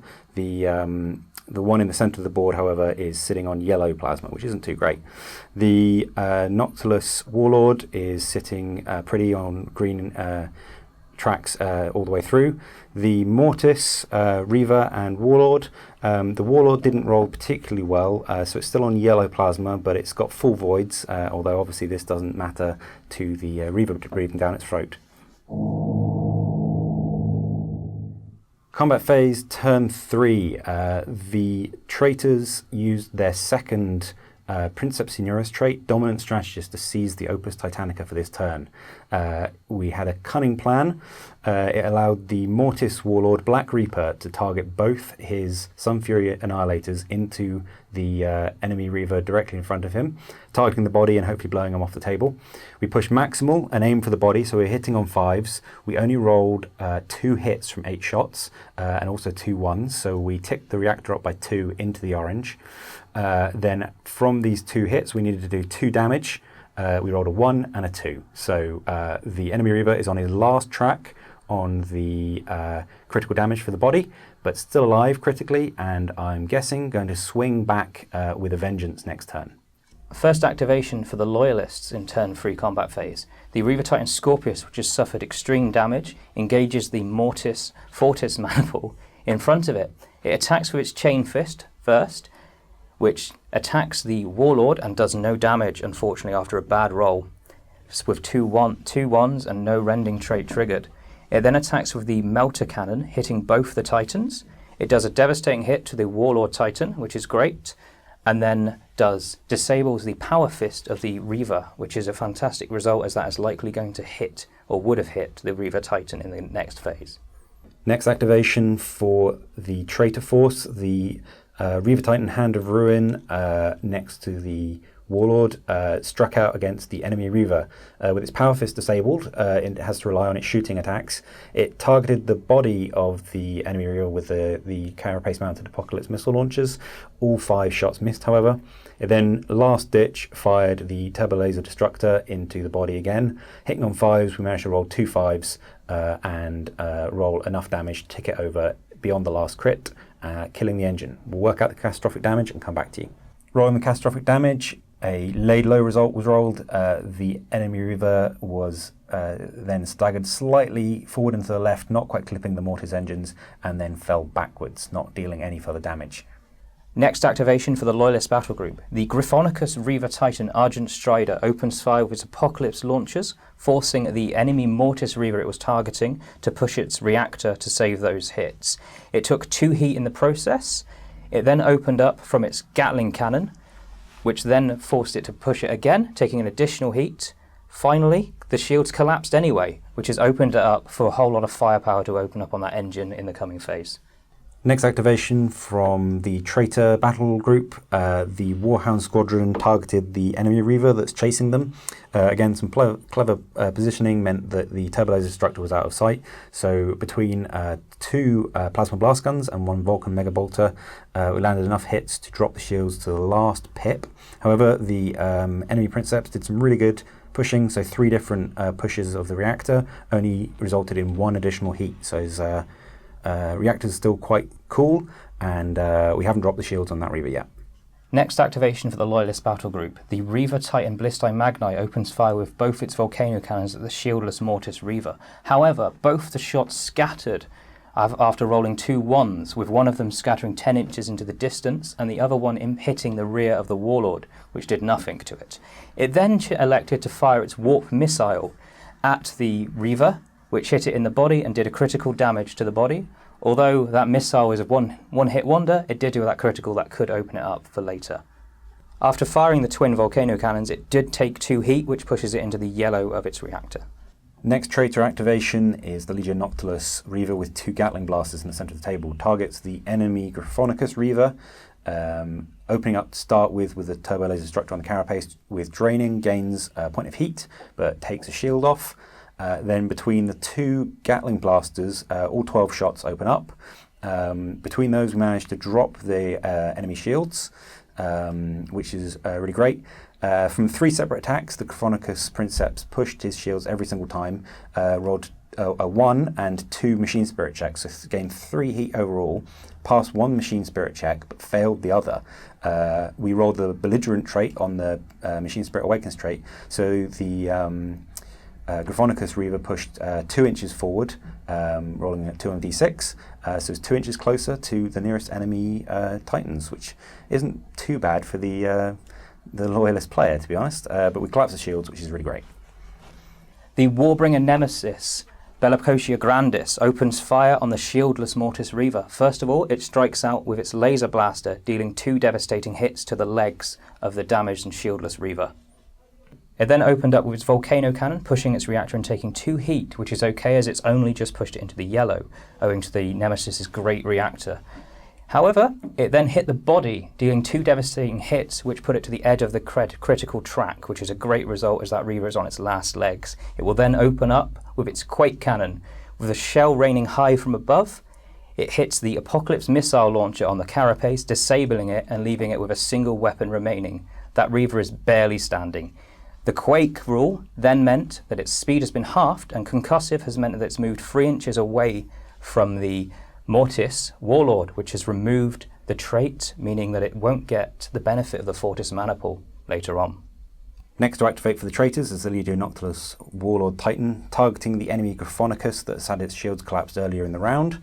Started with its carapace weapons, fired 4 hits, and of those 3, managed to do 3 devastating hits to the body, which is really great news. We, in 1 round of shooting, pushed it straight to the end of its damage track on the body, but no crits yet. Then followed up with the Macro Gatling Blaster. Unfortunately, it rolled leg location, so we didn't capitalise on the extra damage. but for there we did a direct and a devastating. So a decent amount of damage to the legs and a really good amount of damage to the body, which is what we want. Next activation for the Loyalist battle group. The Warbringer Titan Onaga Nakata, sensing the opportunity end of that Reaver Titan's life, opens fire, misses him with its laser blaster. It then opens up with the Volcano Cannon, taking 2 points of heat, which is okay. It then strikes the Apocalypse missile launcher on the carapace, which would be a bad roll normally, but the damage was high enough that it managed to trigger an explosion in the body of the Reaver, which then resulted in a critical hit to the body, which destroyed the engine. We'll roll on the catastrophic damage and get back to you, but it will also trigger the Ruptura Maniples trait as well. The catastrophic damage for the Mortis Reaver resulted in the wildfire, which meant that with its last remaining weapon, it opened up on the closest Noctilus Reaver, which managed to successfully save a single shield, which was good for it. However, having laid low the Reaver, the Warbringer Titan then signalled for the rest of the Reavers in its maniple to advance, which resulted in the furthest Reaver, Heliopolis, pushing its reactor, taking a point of heat, but moving it into combat. It hasn't activated yet this phase, so it can then engage the Warhounds in close combat. In addition, Ballistae Magni moved 6 inches forward towards the artifact. Final activation for the traitors in turn 3. The last Noctilus Reaver targets the enemy Gryphonicus that's taken some damage across the board. It's quite obscured due to being blocked by the other Noctilus Reaver. The laser blaster rang out and managed to cause two devastatings to the head, which is pretty good. The volcanic cannon then fired, missed, but still managed to clip the base, so did a single hit to the head again, taking it right to the end of the damage track. We then tried a targeted shot with the Apocalypse missile launcher as it's beyond 30 inches, so it gets +1 to the roll. However, rolled 2 1s, 2 2s, and a 3, so completely missed trying to do any damage to the body. Final activation for the Loyalist battle group in the combat phase. The Reaver Titan Heliopolis, having advanced thanks to the Ruptura Maniple, has moved into combat with the Warhounds. It attacks first with its Chain Fist, dealing 2 devastating hits to the Warhound's body. It then fires close range with its Melter Cannon, with the shot hitting, damaging the legs and giving it 2 crits to the legs, which is a great result. First activation of the combat phase in the city of Rhodax. The Acastus banner showed what they do best. They opened up with their Magna Las cannons, reducing the enemy Knight banner that had just come on with the rapid fire battle cannons to 1 member, and then used their Ironstorm rocket pods to snipe the last member. They're still faced by enemy Questoris right next to them. Their autocannons did nothing, but they're feeling a little more secure having wiped the banner off the table. First activation for House Paltasti in the city of Rhodax. The Questoris banner, armed with thermal cannons, opened up with their melter guns first at the Cerastus banners, which was enough to kill a single one with some good rolling. They then fired with their thermal cannons. One missed, however the other one struck a single one, dealing a crit with a roll of an 8 thanks to the fusion trait, killing the other Cerastus, leaving there 1 left. Next activation for House Malanax, sensing his time's closing in, the single Knight Lancer targeted the Questoris banner with the combined attacks from the Lance and the Shield Blast, did enough damage to kill a single Knight, reducing that banner down to 1. Next activation for House Paltasti in the combat phase within the city. The banner of Knight Lancers attacked the remaining Knight Lancer of Malanax, dealing enough damage with all their attacks combined to kill off that banner completely. Last activation for traitors is the single lone Questoris Knight. Targets the Questoris in front of him, threatening the Acastus. Swung out with his melee weapon and did a single direct hit. Then took aim with his thermal cannon, fired and did a critical hit, removing a knight from the banner. Final activation for House Paltasti in the combat phase. The lone Questoris with the Avenger Gatling Cannon, having been shaken by its previous round and thus at penalties to hit, opened fire with his Avenger Gatling Cannon with a ridiculous volume of shots. However, the low strength did no damage to the enemy Knight, Questoris Knight it was targeting. It then attacked with its melee weapon, dealing a devastating hit, which leaves the 1 banner of Malanax intact. Turn 3 end phase. The Policiates are feeling a bit more confident. Although the remaining Gryphonicus engine is on its last legs, their high manoeuvrability and high firepower, with 4 remaining engines fully intact, has given them a slight advantage with the traitors on the back foot a bit. If they can keep up the momentum and seize the artifact, it could be a game winner for Policiates, but there's still a lot of high damage weaponry on the table. Turn 3 end phase in the city of Rhodax. Things are looking quite sparse now with a lot of dead knights. Reinforcements will be coming in, but Malanax are being a little more secure with a lot less bodies on the table rushing towards them. We'll see if we can push out of our own deployment zone and actually seize a lot more of the table. Turn 4 strategy phase, priority to the Loyalist battle group. The Nemesis Warbringer, Onaga Nakata, passed his first fire, which is great, allowing its long guns to range in on the enemy battle groups. However, the Reaver Titan on the far flank, engaging the Warhounds, failed its charge order on the roll of a 1, which meant that the rest of the maniple could not take any orders this phase, which is disappointing, but it can still threaten those Warhounds. Turn 4 strategy phase for the traitor battle groups, starting with the Noctilus Reaver Titan Typhoon. Tried a first fire order and failed on a 1, so no more orders for anything outside the maniple, but due to being Axiom, we can carry on giving orders. The only other order we tried to do was emergency repair on the Warhound that's staring down the Reaver with the Chain Fist. Succeeded with 2 5s, so repaired both crits to the legs. It's still very damaged, but it's no longer critically damaged, and might have a chance of surviving for one more turn. Turn 4 strategy phase in the city of Rhodax. A bit of a mixed turn already. Both Knight Houses failed their first attempt at a command check. A charge order on the Loyalist Cerastus and a split fire on the traitor Acastus. Both failed on the roll of a 1. So no orders for anyone this turn. It's looking pretty sparse. The traitors have a total of 3 knights on the board. Having failed their roll to bring any on from reserve, they would have 4 more Cerastus come on. The Loyalists passed their roll to bring on another banner of 4 Questoris Knights with battle cannons, who are coming in on the flank this time, down the side. So we're going to have quite the outnumbered force on this side of the table, but we'll see what happens. Turn 4 movement, priority to the Loyalist battle group. The Reaver Titan, Argent Strider of Legio Graphonicus, advances, pushing its reactor by 1, putting it into the orange. However, it's now staring down the guns of that Warlord, looking to enact vengeance on it with its weapons. It's heavily damaged, but it's a risky play, but it might pay off. First activation for the traitor battle group. On the left flank, the Noctilus Reaver Titan Typhoon just pushed up a few inches, not quite its full movement, trying to stay out of that etheric disruption range. It's giving itself some options on what to shoot at in the long term. Next activation for Legio Policiates. The Reaver Titan Ballistae Magni turns slightly in order to bring its guns to bear on the majority of Legio Noctilus in the distance. Next activation for the traitor battle group, the Mortis Warlord Black Reaper sidestepped 2 inches and just rotated slightly to bring the Graphonicus Reaver into its gun sights. Next activation for the Loyalist battle group, the Warbringer Titan Onaga Nakata opens fire with its laser blaster at the Reaver closest to the artifact. It's an obscured shot with a -2, however rolling 2 6s and a 5, hits directly, forcing it to push its reactor to keep the shields intact. Still, it manages to strip a single shield from the Reaver, which is a good roll. Next activation for the traitor battle group, the Legio Noctilus Reaver Scourge pushed in to tuck himself in behind the webway gate, trying to obscure himself and keep himself alive for the coming turns. The Etheric Disruption caused 3 hits to the Voids. We pushed to gain a reroll and Machine Spirited. However, we passed that, so we gained a point of heat, but then passed all 3 shield saves. So hopefully he's tucked in there and obscured slightly from some incoming fire later in the turn. Next activation for the Loyalist battle group, the Warbringer Titan Bellipotia Grandis moves and turns slightly in order to bring its guns to bear on the Reavers closest to the artifact.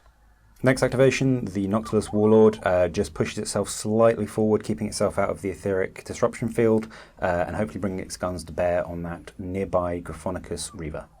Final activation for Legio Policiates in the Loyalist battle group, the Reaver Titan Heliopolis, having been the last to activate and thus unable to engage the Warhounds, who will then move away from it, allowing them to survive a combat phase, elects instead to join the battle group in the centre line, allowing those Warhounds to roam free. A well-played move by Noctilus. Final activation for the traitors. The 2 warhounds in the squadron moved around that rock. We played things a little close to our chest, so again, leaving them right to the end due to the loyalists having priority and the same number of activations. It meant they got to activate after the enemy Reaver. So we were always able to scurry away. So we moved ourselves just around the rock next to the wreck of the Warlord to potentially put some shots into the side of that Nemesis Warbringer. After moving, however, the Loyalists sprung one of their stratagems, thermal mines, which is really great play. They targeted the already damaged but repaired Warhound who'd taken damage to the legs, and put a crit on the legs, which then moved at the end of the damage track, so it took 2 crits to the legs, which had previously repaired. So it's back to having 2 crits to the legs. So really good play there. First activation for the Loyalists in the city from the movement phase. The lone Avenger wielding Questorus Knight has moved around to the rear of the Acastus Knights, hoping to potentially block their movement and allow some plays by the other knights in the board. Turn 4 movement for the traitors in the city. So we were expecting some reinforcements from the Cerastus, so we run the priority roll-off but actually granted it to the loyalists so we could react to them a bit more, but it's ended up with only 2 banners left in the city, so we'll do what we can. The first move is the Acastus, just spread out slightly to allow themselves clean fire arcs, hopefully on some loyalist knights. Next activation for House Peltasti. The Cerastus Lancer banner advances towards the Acastus to move them into combat in the next phase. Final activation for the traitors. The single Questorus Knight just tucks himself in to allow his melee weapon to be in range. There wasn't too much point trying to retreat or do too much clever, as he's only got a single hold point left, so we'll see what he can do before he dies. Final activations for House Peltasti in turn 4. The Questorus Knight, the lone one with the thermal cannon, moved up to support the Cerastus Lancers that had just moved to engage the Acastus Lance, and the reinforcing banner of knights armed with battle cannons has moved up towards the centre of the board, hoping to join the melee at the rear of the city. Turn 4 damage control phase for the Loyalist battle groups. Not a very successful phase for the Loyalists, as the Reaver Titan Argent Strider, which has suffered extreme damage, took a Strength 9 hit to the body, which put it to the 2nd point of critical damage. It means it's very close to the end. It then rolled poorly in the repair roll and did nothing to help it. For the rest of the battle group, it was mixed bags, with the Warbringer in the distance, Bellicotia Grandis, restoring a single reactor, the Reaver Titan Ballistae Magni restoring a single reactor, the Warbringer Nemesis Onaga Nagata securing a single reactor but not boosting its shields, alongside the Reaver Titan in the distance as well, Heliopolis, which only managed to secure a reactor. Wanted those shields back, however, but I take a single point of reactor anyway.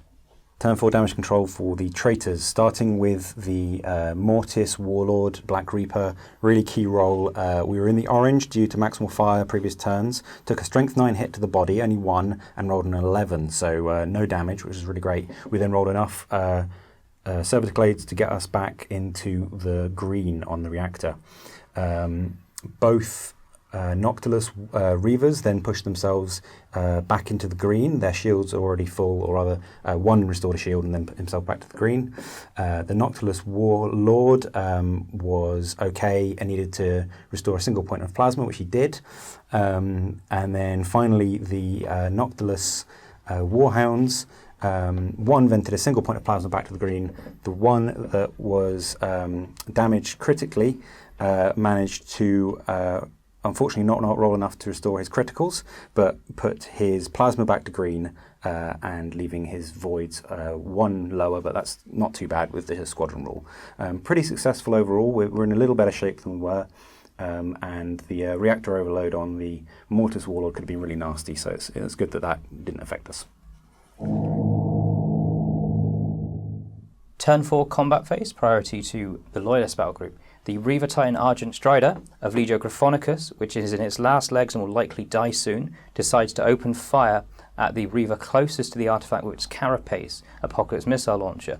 It hit with all 5 shots with some really good rolls, forcing the enemy Reaver to push its reactor, taking a point of heat. However, the Reaver successfully rolled well and only lost a single shield to the attack.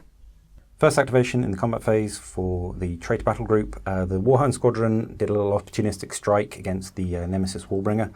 Only one could shoot. The one that couldn't shoot due to having emergency repaired is hidden anyway. The Warhound with the blast gun opened up, scored a couple of hits, one scattered off into nowhere, and dropped a shield, so that Wallbringer is down to its last shield. It then fired with the turbo laser, but it was an obscured shot, and both shots missed.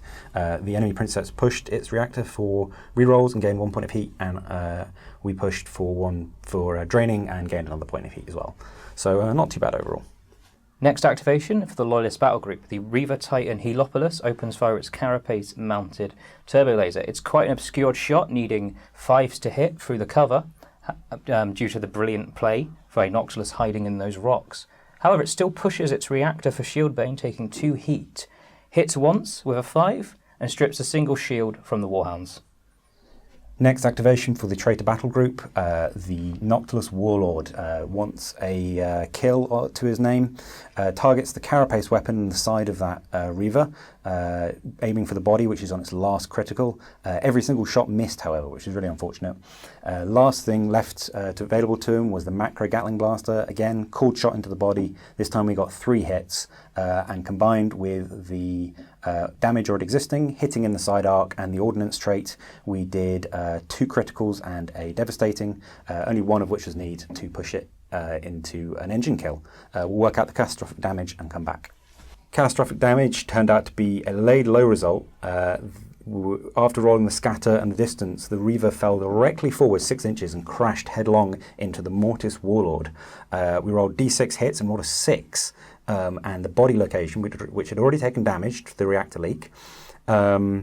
This meant that the combined the damage put the Warlord all the way to the end of the damage track. Not quite a crit, but it is in the +3 red damage track from 1 hit, and it hasn't even activated yet. So that's really unfortunate. We have removed a Titan from the board, which is great, but that Mortis Warlord is suddenly looking a lot weaker.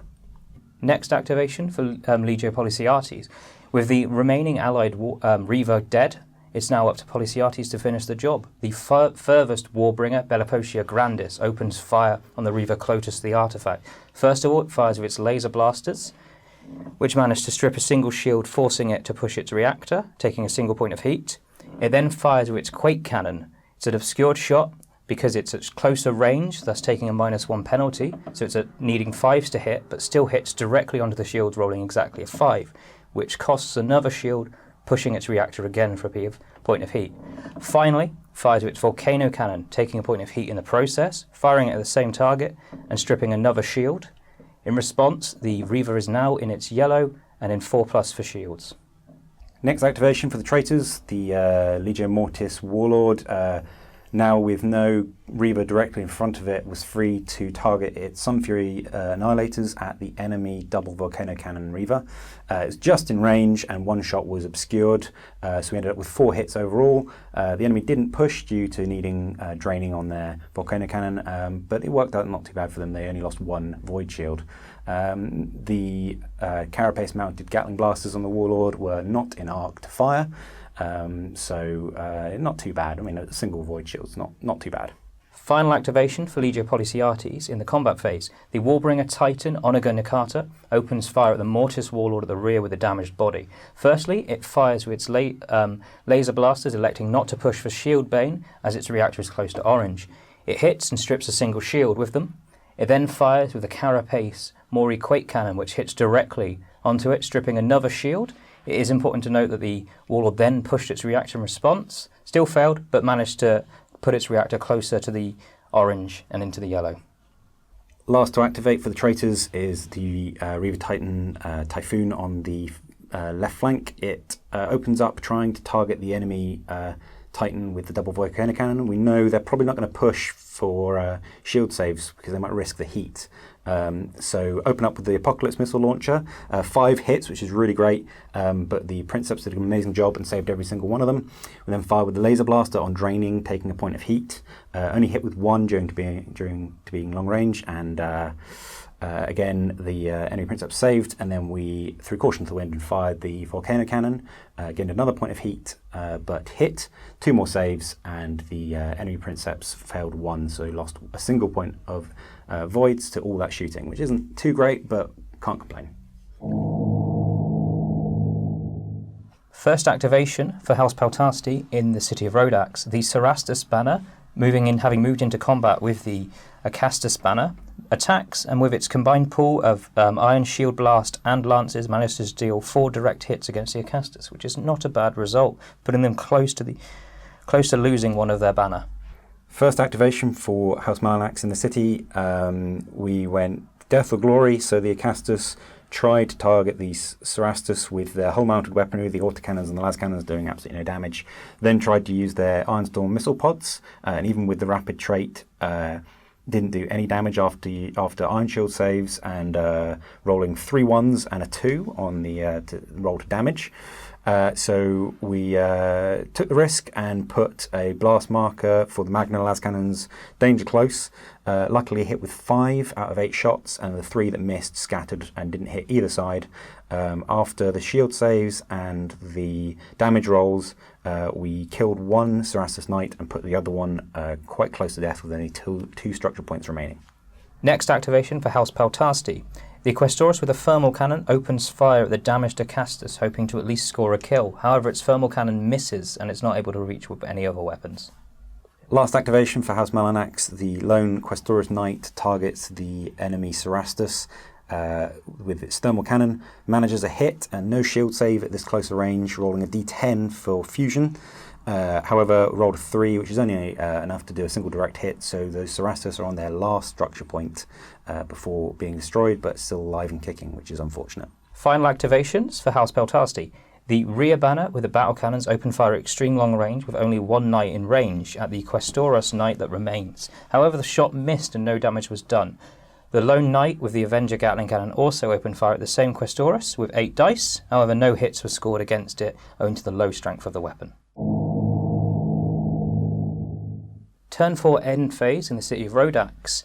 House Peltasti are beginning to control quarters of the board. However, some reinforcements may arrive, and with that banner of Acastus still there, we can see some more knights die in the next phases as it moves towards the end of the game. It's been a bloody battle for the city, but however, Peltasti, if they can keep the push up, may be successful. Turn 4 end phase in the Titan fight. The only ongoing effect was the Warhound with the critically damaged legs took a 45-degree turn to the right, which isn't too bad considering, could be a lot worse.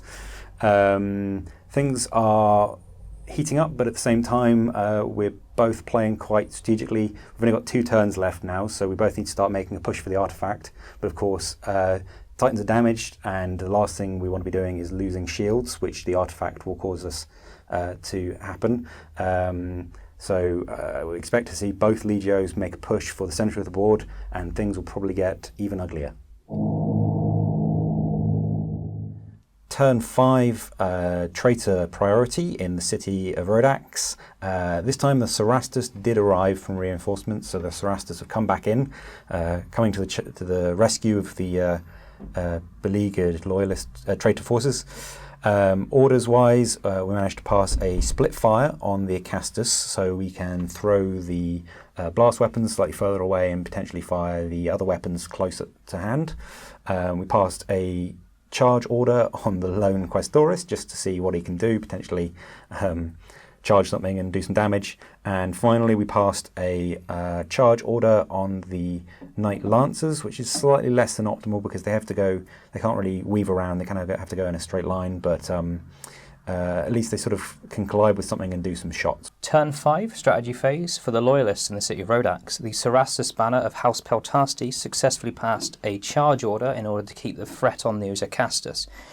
Additionally, the lone Questoris with the thermal cannon passed a first fire order in order to lay covering fire in the distance, and the lone Questoris with the Avenger Gatling cannon also passed a full stride order, allowing it to contest the board towards the centre of the city and move it away from the battle lines. As we move towards the end of the game in the city, it's all about board control now. Finally, there are no orders passed or given to the Questoris banner that had just arrived with the battle cannons. Turn 5 strategy phase, traitor priority on the artifact site, starting with the Noctilus Reaver Titan right next to the artifact. Did an emergency repair order to try and bring some of those voids up. Only 2 passed, unfortunately, and with our Elite Magos we rolled 4 dice, but that allowed us to restore 2 voids, bringing us back to 3+, which is quite good, but we were hoping to vent some plasma as well, as we're in the yellow. We then passed a first fire order on the second Noctilus Reaver, just to give him some shots, maybe collapse an enemy shield in the movement phase. We left everything else without an order, just to keep flexibility at this time. We don't want to be locked in and not be able to shoot at things or move. So we'll see how the Loyalists react. Turn 5 strategy phase. For the Loyalist battle groups, the only order taken was first fire on the Warbringer Titan in the distance. No other orders were taken because nearing the end of the game we need to cede control to the centre of the board and maintain flexibility to drive off the traitor titans from the site altogether. Turn 5 movement phase, the traitors opened up with a first fire order on their Reaver, targeting the enemy Reaver with a double volcano cannon just hiding on the lip of the crater. We used our Apocalypse missile launcher as it was a clear shot. 3 hit. The enemy chose not to push their reactor to save and managed to pass 2 but failed 1, so it is down to its last void shield, which isn't too bad for a first fire order. First activation for the Loyalist battle group in turn 5 movement. The Warbringer Titan, Onaga Nakata, moves forwards towards the crater, careful not to enter its disruptive field so its shields can remain intact. It also moves to minimise the impact from the Warhounds lurking in the rocks nearby. Next to activate for the traitors was the Reaver Titan in the centre of the board. He just rotated slightly to bring his guns to bear on the enemy whilst trying to keep himself in cover behind the artefact. He then took D3 hits from the etheric field. It was only 1 hit, which is great, but then the void shield save was failed, so we're back down into 4 up voids, which isn't too great considering the amount of firepower staring at him. We'll see what happens. Next activation for Legio Policiates. The Warbringer Titan, Bellicosia Grandis, under first fire orders, opens fire with its laser blaster at the Reaver closest to the artifact. It pushes its reactor for shield drain and takes no heat. However, it only hits once, which is enough to strip a single shield from the Reaver in the process. Next activation for the traitor battle group, throwing their hat into the ring as it were, the Princeps Signoris of Noctilus pushes the reactor for extra speed to get into the crater and claim the artifact. The etheric disruption field does 3 hits to the Titan's shields. We push the reactor, gaining a point of heat, and take a void damage anyway, but that's not too bad. The Warlord has an abundance of void shields, hopefully, and we are staking our claim on the artifact in the middle of the board. Next activation for Legio Policiates. The Reaver Titan Heliopolis, using the Maniple trait of Ruptura to push power to its locomotives and move at 9 inches, moves closer to the artifact in order to threaten it in the latter stages of the game. Next activation for the traitors, the Warhound Squadron reconfigures and backs up slightly, just trying to get a bead on the enemy nemesis through the rocks. It's a really obscured shot, but they're keeping themselves safe and might be able to contribute later in the turn. Final activation for Policiates in the movement phase. The Reaver Titan Ballistae Magni sidesteps and manoeuvres slightly to get a closer arc on the approaching Noctilus engines nearest the artifact, however staying out of the shield disruption field in the process. Last activation for the traitors, the Mortis Warlord Black Reaper just sidesteps slightly and brings its arc around to bear. It has taxed void shields already, so decided not to rush it into the centre of the artifact because it might be exposing itself to the deadly Loyalist fire. So we just bring it around and he'll be a long range engine this turn. Turn 5 movement phase in the city of Rhodax.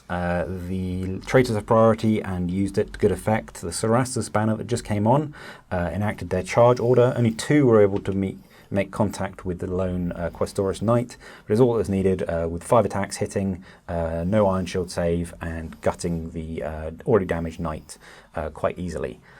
We might not be able to save that Acastus next to them. It's a bit of a difficult decision because the enemy Cerastus also has a charge order, but we'll just have to hope in their toughness to see if they can survive, and if not, losing a single Acastus hopefully won't be too big a blow. First activation for House Peltasti in the city of Rhodax. The lone Questoris with a thermal cannon under first fire opens fire at the Acastus banner, hoping to potentially kill a single one of them with its high-strength weapon. However, the shot misses into the distance of the city. Next to activate for the traitors was the lone Questoris. Decided it couldn't quite hop over that building next to it, as it's probably blocking terrain and you have to charge in a straight line. So ended up going for the enemy lone Questoris, a bit of a duel going on. Charged over 6, so we got 3 dice. One was saved by the Iron Shield, and in the end did 2 direct hits. So that last knight is almost dead, but not quite. Next activation for House Peltasti. The lone Cerastus banner elects to charge the farthest of the Acastus Knights in order to build up enough momentum to strike with additional dice in the charge. It then did enough damage with its charge action to kill a single Acastus, dealing some direct hits to it, and leaving it with some hits remaining. Of course, Acastus are tough, so there's another 6 hits remaining on the remaining Acastus. Last to activate for the traitors in the city is the Acastus banner. Having lost one of its members, and under split fire orders, it can only move in a straight line, can't make any turns. So for the knight, it basically just strafe forward and slightly to the side to get out of the 2-inch range, melee range of that Cerastus Lancer, so it won't be able to hit it with its spear. This hopefully will leave it open to pour some fire into the oncoming knights later. Final activation for House Peltasti in the city. The remaining banner with the battle cannons elects to move into cover away from the line of fire from that Acastus. They are still slightly in line of sight, but it will be an obscured shot, so hopefully the entire banner can survive from the ridiculous firepower of that knight. Damage control phase, turn 5 for the traitors. Started with the Warhound Squadron, the one that had taken crits from the thermal mine stratagem from the Loyalists last turn, managed to roll enough to repair 1 crit and restore a shield back into working order, which isn't too bad. The other Warhound in that squadron just vented a point of plasma. The Reaver Titan with the Apocalypse Missile Launcher, again, just had a single point of plasma damage and void damage, so restored both to full. The weakened Reaver in the centre next to the artifact really needed this. It restored 2 points of shield, foregoing the restoring the plasma reactor, but we're back in the 3+, so that's really great. The Warlord in the centre of the table, again, only needed 1 point of plasma, 1 point of shield to restore, and that was both accomplished. And the Mortis Warlord let the side down slightly, only rolling enough to vent 1 point of plasma and restore 1 shield. Not ideal, as both are still in the yellow, but we will take what we're given. Damage control phase for Legio Policiates. The Distant Warbringer, Bellicosium Grandis, restored a single plasma reactor with a fairly bad roll. The Reaver Titan Ballistae Magni rolled poorly, not able to do anything whatsoever, so its reactor is still dangerously close, and with those twin volcano cannons, it's going to be dangerous and going to be tight. The Reaver Titan Heliopolis also rolled poorly, restoring a single reactor. And finally, the Warbringer Titan Onaga Nagata restored a single void shield and a single reactor. Not a great roll, but not terrible either for any of the Titans, except Ballistae Magni. Turn 5 combat phase opened with a stratagem played by the Loyalist player. They used Tracer Cloud from the new Shadow and Iron book, placing a 5-inch template in between the Noctilus, Reaver and Warlord right at the centre of the board. This allows them, whilst they are under the effect of this Tracer Cloud, enemies may re-roll hits against both of those Titans as they're lit up. First activation of the combat phase, Legio Noctilus targeted the enemy Reaver with twin volcano cannons on the other side of the board, firing with Typhoon. The Apocalypse Missile Launcher fired. It was obscured but managed to land 3 hits. The enemy chose not to push their reactor as they're dangerously close to the orange. Needed a single point to drop the shields. The enemy saved 2 but failed 1, so the voids then collapsed. Then opened up with the Reaver Volcano Cannon. This caused 1 point of heat, but and scattered slightly, but still landed 2 hits. They hit the leg, and this did a direct hit and a critical hit. So we managed to do a critical hit to the enemy Titan, which is quite good. Attempting to take advantage of the tracer cloud that has now lit up both of those Titans nearest the artifact, the Reaver Titan Heliopolis opens fire with its turbo laser, stripping a single shield from the Reaver Titan, which refused to push its reactor. It then fired with its melter cannon, which unfortunately scattered into the distance, but it is on 4+ shields, that enemy Reaver, so it could be opened up in the coming phase. Next to activate for the traitors, the Warhound Squadron, ridiculously obscured shots, but we managed to figure out everything that the turbo laser might just be able to hit. The Vulcan Megabolter opened up and missed every single shot with the obscuring. The 2 plasma blast guns both landed 1 hit and scattered 1. The enemy Warbringer managed to tank every single hit, taking no shield damage. 1 plasma blast gun shot scattered onto the Reaver behind him, who took 2 hits. He passed 1, failed 1, so we took 1 shield off the enemy Reaver, who's down to his last void shield. Next activation for Legio Policiates. The distant Warbringer Bellicosia Grandis opened fire on the Reaver closest to the artifact. First of all, opening with its laser blaster, pushing and taking no heat from shield. Bane strips a single shield from the Reaver. It then fires with its volcano cannon, forcing the Reaver to push its reactor. It also took a reactor heat as well, but thanks to a reroll of the tracer cloud, allowed it to hit, stripping the final shield away. It then fired with its quake cannon, hitting the Reaver Titan, and will resolve the effect of what the quake cannon does now. The quake cannon, having hit the shieldless Reaver Titan, turns it to the left and dealt 2 devastating hits to the body. It is also now suffering from the quake effect, meaning that its movement speeds are halved, both boosted and unboosted. Next to activate for the traitors was the Noctilus Warlord, aiming dead ahead at the shieldless Reaver with the twin volcano cannons. It had already taken some damage, so we were hopeful. The carapace weapons shot out, did only 2 hits, really unfortunately, from 6 dice, and then we rolled a location, hit the weapon, and really unfortunately hit the already fired warp missile, so disabled it, but no damage essentially. The macro Gatling blaster then fired, hit 5 times, which is really great. We rolled on the leg, which was already damaged, so that was good as well. And combined with the damage already taken, it did 3 hits, which knocked the enemy Reaver into the middle crit, so it now is on 2 crits. Next activation for Legio Policiates, the seriously damaged Reaver Titan Ballistae Magni opens fire with twin volcano cannons at the shieldless Reaver closest to the artifact. Pushes its reactor to fire both times, taking 2 heat in the process. However, both its hits, although ones were rolled, so only half hits for both of them, landed true to the body, dealing 2 crits and putting it to the middle crit track as well. We may see another engine kill in the latter phases of this round. Next to activate, fearing that he might not be long for this world, is the Reaver Titan Scourge with the twin Gatling blasters. Targets the enemy Reaver with twin volcano cannons. The carapace shot targeted a shot at the legs, 1 hit and 1 missed, and we did another crit, so forced it onto the last crit on the track, which was really great. One of the Gatling blasters is really obscured, so we didn't target. Fired 4 hit, which is great, and we rolled the weapon, which is not so great, disabling one of the volcano cannons. The last Gatling blaster, which isn't obscured, took the chance, took a cord shot at the enemy Reaver's legs, fired 6 times, hit twice, but thanks to the ordnance trait, rolled enough to do a direct damage, which is enough to tip it over, killing the Titan, blowing out the legs from under it. Calculating the catastrophic damage, we rolled a low result. The enemy Reaver just stumbled backwards and collapsed without any further drama. Final activation for Policiates in turn 5 combat. The remaining Warbringer, Onaga Nakata, taking advantage of the Tracer Cloud with the heavily concealed and seriously damaged Reaver, looks to secure an engine kill and allow its Reaver brethren to move up into the artifact.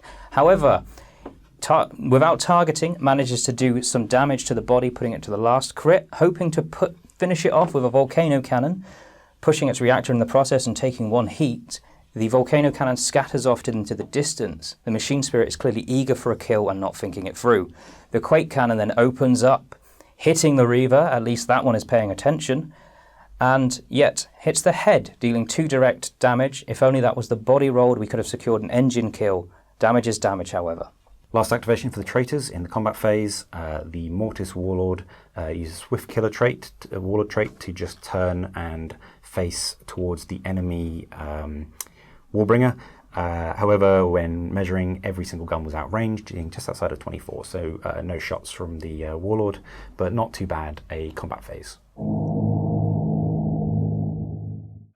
Turn 5, first combat activation in the city, traitor priority. The Cerastus Knight banner, having charged previously, turned their attention. A single lance was in range to strike the enemy Cerastus and did a devastating hit, which is enough to push it right to the end of the track. They then fired with all their shield ion shock blasts, and this was enough to do the single direct hit needed to remove the banner.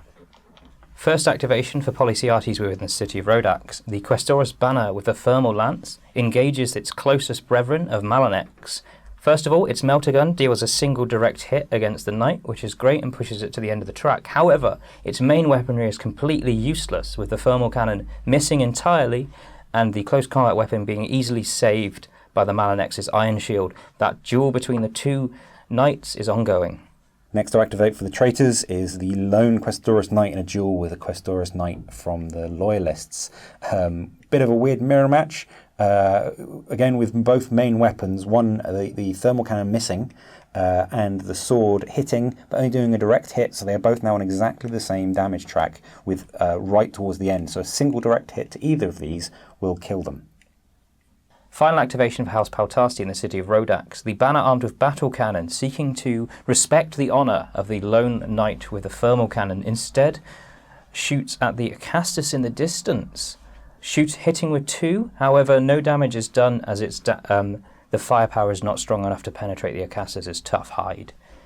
Last to activate for the traitors is the Acastus Knight, the sole one left. Again, respecting the duel of the two Questoris in the centre of the table.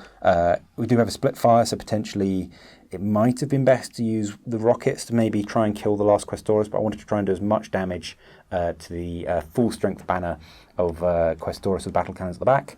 However, due to obscuring and some pretty bad rolls, only 4 hits came from the Magna las cannons, the rest scattered into nowhere, and the iron shields absorbed 1, so we only ended up doing 2 hits, a direct and a devastating, enough, not quite enough to kill a knight, but enough to push it just to the end of the track.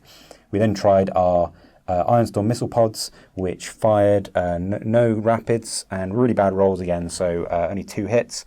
1 again was absorbed by the iron shield, and then we only scored a single direct hit, so we are right at the end of the damage track for those knights, but we haven't failed a single one.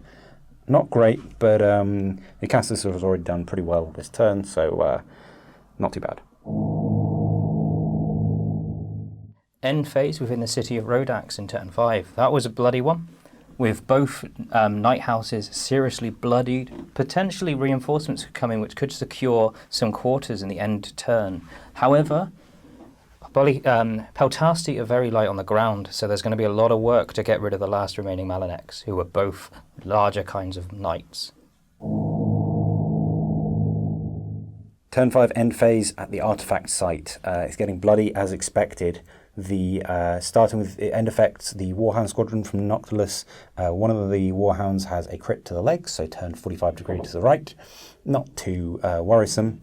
However, the Reaver Scourge in the middle of the board is on his 3rd crit. So he took a reactor leak of 2, pushing him into the orange, and his void shields are burnt out, so he might not be getting them back next turn. Chances are he won't. So that's really not great. We both have a lot of big guns pointing at each other still. The traitors have a slight numerical advantage, but are having to throw themselves into that etheric disruption field. So it's all still to play for in turn 6. Turn 6 priority to House Paltasti in the city of Rhodax. One order was taken for House Paltasti, which was a charge order on the lone Questoris that remains dueling its equal brethren. Additionally, a reinforcing banner of Cerastus Lancers arrived to helpfully secure a quarter on the board. No orders were taken for House Malanex, however, as they failed their last order in the crucial last turn of the game. Turn 6 strategy phase for the traitors. Managed to wrestle priority for the traitors this turn. A little bit battered, so we initiated a few orders. First up was Scourge, the Reaver Titan from Noctilus, right near the artifact that's taken a beating all turn. Initiated an emergency repair, which means it can't move or shoot, which is a little bit of a shame, but we managed to repair one shield, raising the shield with a 6. We vented 1 point of plasma, which is really crucial, with a 5 out of the orange into the yellow, and we repaired 1 critical hit to its body, which hopefully, combined with the voids, will allow it to survive a little bit longer.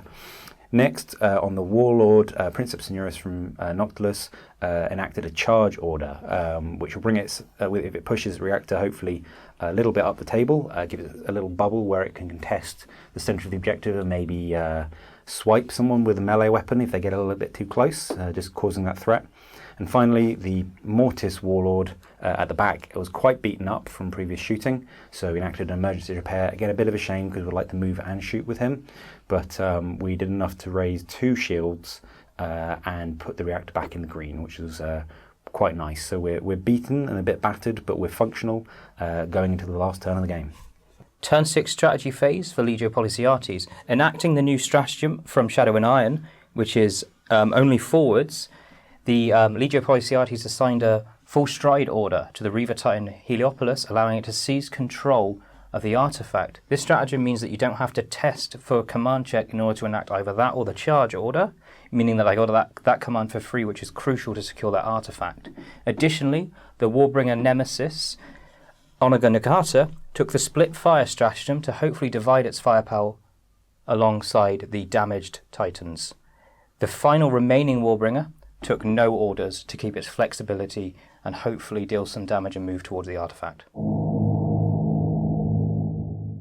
Turn 6 movement activation, first turn for the traitors. The Noctilus Reaver Typhoon on the left flank pushed power to the locomotives, gaining a point of heat to move 9 straight towards the artifact.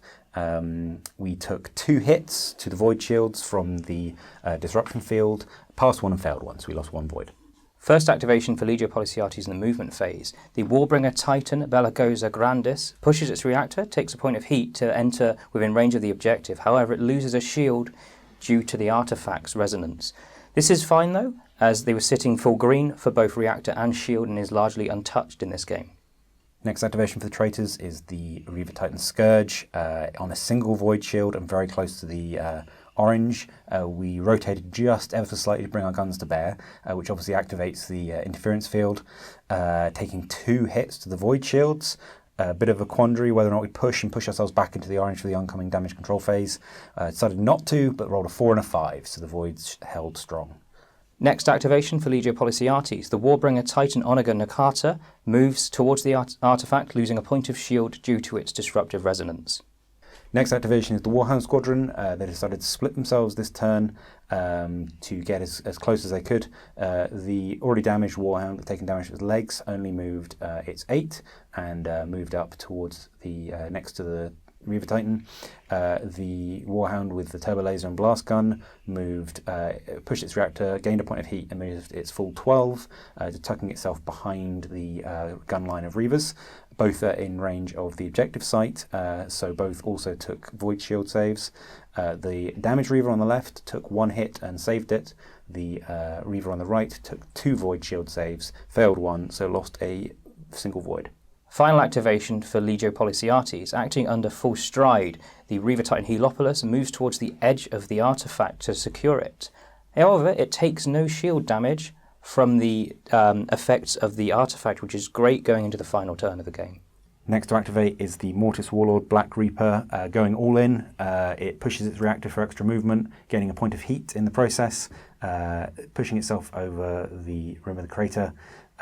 It then takes a single hit from the disruption field, which it then fails, so it's back down to a 4-up save, which isn't too great. Last turn of the game though, so we only need to endure 1 turn of shooting from the Loyalist gun line. Last activation for the traitors, the Princeps Senuris for Noctilus in the Warlord Titan. Activating its charge order, obviously most things are out of range, as a clever play by the Loyalists. Pushed its reactor for extra move, however, rolling a blank on the react die, which is great. So we move 6 inches just directly under the artifact, throwing down a challenge to come and move them off it. As it's the final turn of the game in turn 6 in the city, the House Peltasti Cerastus Lancers seek to avoid the gun line of the Acastus and move to the rear of the city to secure that quarter completely. First to activate in the city for the traitors is the fresh Cerastus Lancer banner. They move up to interrupt the duel going on between the two Questoris and try and claim that table quarter at the end of this turn. Under charge orders, the lone Questoris with a thermal cannon, who has seen his duel interrupted by the cruel Malanex Knights with no honour, decides to attack its smaller brethren. However, its fury at the honourless dogs has meant that it missed its only attack and still survives, now surrounded by four Cerastus. Next activation for the traitors in the city, the Acastus Knight just backs up to secure that rear deployment zone, possibly drawing a bead on some things, but even if it doesn't fire or do too much damage, it's holding that rear deployment zone, which is giving us VPs.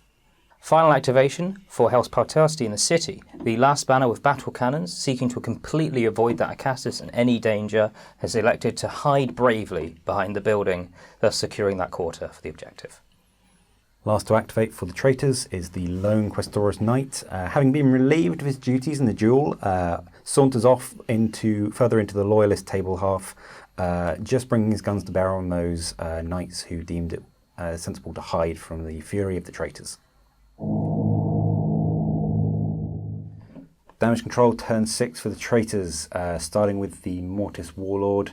He rolled quite badly, only managing to restore a couple of voids, but putting himself back into the 3+, which is not too bad. The Noctilis Warlord was mostly fine, no damage, so no need to vent. The Reaver, who'd taken a lot of punishment earlier in the game, rolled 2 6s, which is really great. So that was enough to push up the shields by 2, and a single 5, which is enough to repair another crit to the body. He's still got 1 crit to the body, but secures him a little bit better. The other Reaver for Noctilus just vented a point of plasma. The Warhound, who was undamaged, just vented a point of plasma, and the Warhound, who had taken criticals to the leg, rolled 2 2s and a 1 and failed to repair anything. Damage control phase in turn 6. The Magos of Legio Policiates have finally got their act in gear, with the Warbringer Titan Onager Nikata repairing a plasma reactor on a shield, the Reaver Titan Heliopolis venting some plasma, and the Warbringer at the edge, which had finally pushed its reactor to somewhat, has then vented it back to green and restored its shields to full, rolling really well with every single roll above a 5. Turn 6 combat phase, first activation for the traitors, started with the heavily damaged Reaver Titan Scourge. It took aim at the enemy Reaver on the ridge, opening up with a draining turbo laser carapace shot. Both only 1 hit and 1 was saved, so no damage. The obscured Gatling Blaster then fired out and did a single void damage to the enemy, and finally the last Gatling Blaster fired good amount of hits, but good saves by the enemy Reaver, did another void damage, so the enemy Reaver is down to critical voids. Next activation for Legio Policiates. The Reaver Titan Heliopolis, under full stride, now shieldless, enters the artifact further, attempting to block some line of sight from the large mass of Noctilus Titans in the artifact. Next to activate was the Warhound Squadron, who targeted the Reaver Titan, who has moved up aggressively into the middle of the combat. The Vulcan Megabolter rattled out and did 0 damage. The Plasma Blast Gun fired twice, missed both. 1 scattered and clipped the Reaver still, doing a devastating hit to the body, which is great. The other one scattered and Danger Close clipped the Noctilus Warlord. Did a single hit, which was absorbed by the Void Shield, so absolutely fine. The second Plasma Blast Gun was completely blocked, we ruled, because it's right behind a Reaver. And the Turbo Laser Destructor was heavily obscured, rolled a double 5 to hit, knock targeting, hit the legs, and did a direct and a devastating hit. So that's pretty good. Next activation for Legio Policiates in the combat phase. The Warbringer Titan Bellicosia Grandis opens fire on the damaged Reaver closest to the artifact which has been firing upon the entire game. It fires first with its laser blaster, pushing for Shield Bane, and forcing the enemy Reaver to push its reactor, taking a point of heat. However, this manages to strip a single shield. It then opens fire with the Quake Cannon, hoping to deal some damage when the shields collapse, but the Quake Cannon scatters into the distance, unfortunately, missing entirely. Finally, takes a point of heat to fire its Volcano Cannon, collapsing the shield of that Reaver. Next to activate is the Mortis Warlord Black Reaper. Using his Princeps Senioris trait, Swift Killer, turns 45 degrees before firing, incurring a -1 to hit.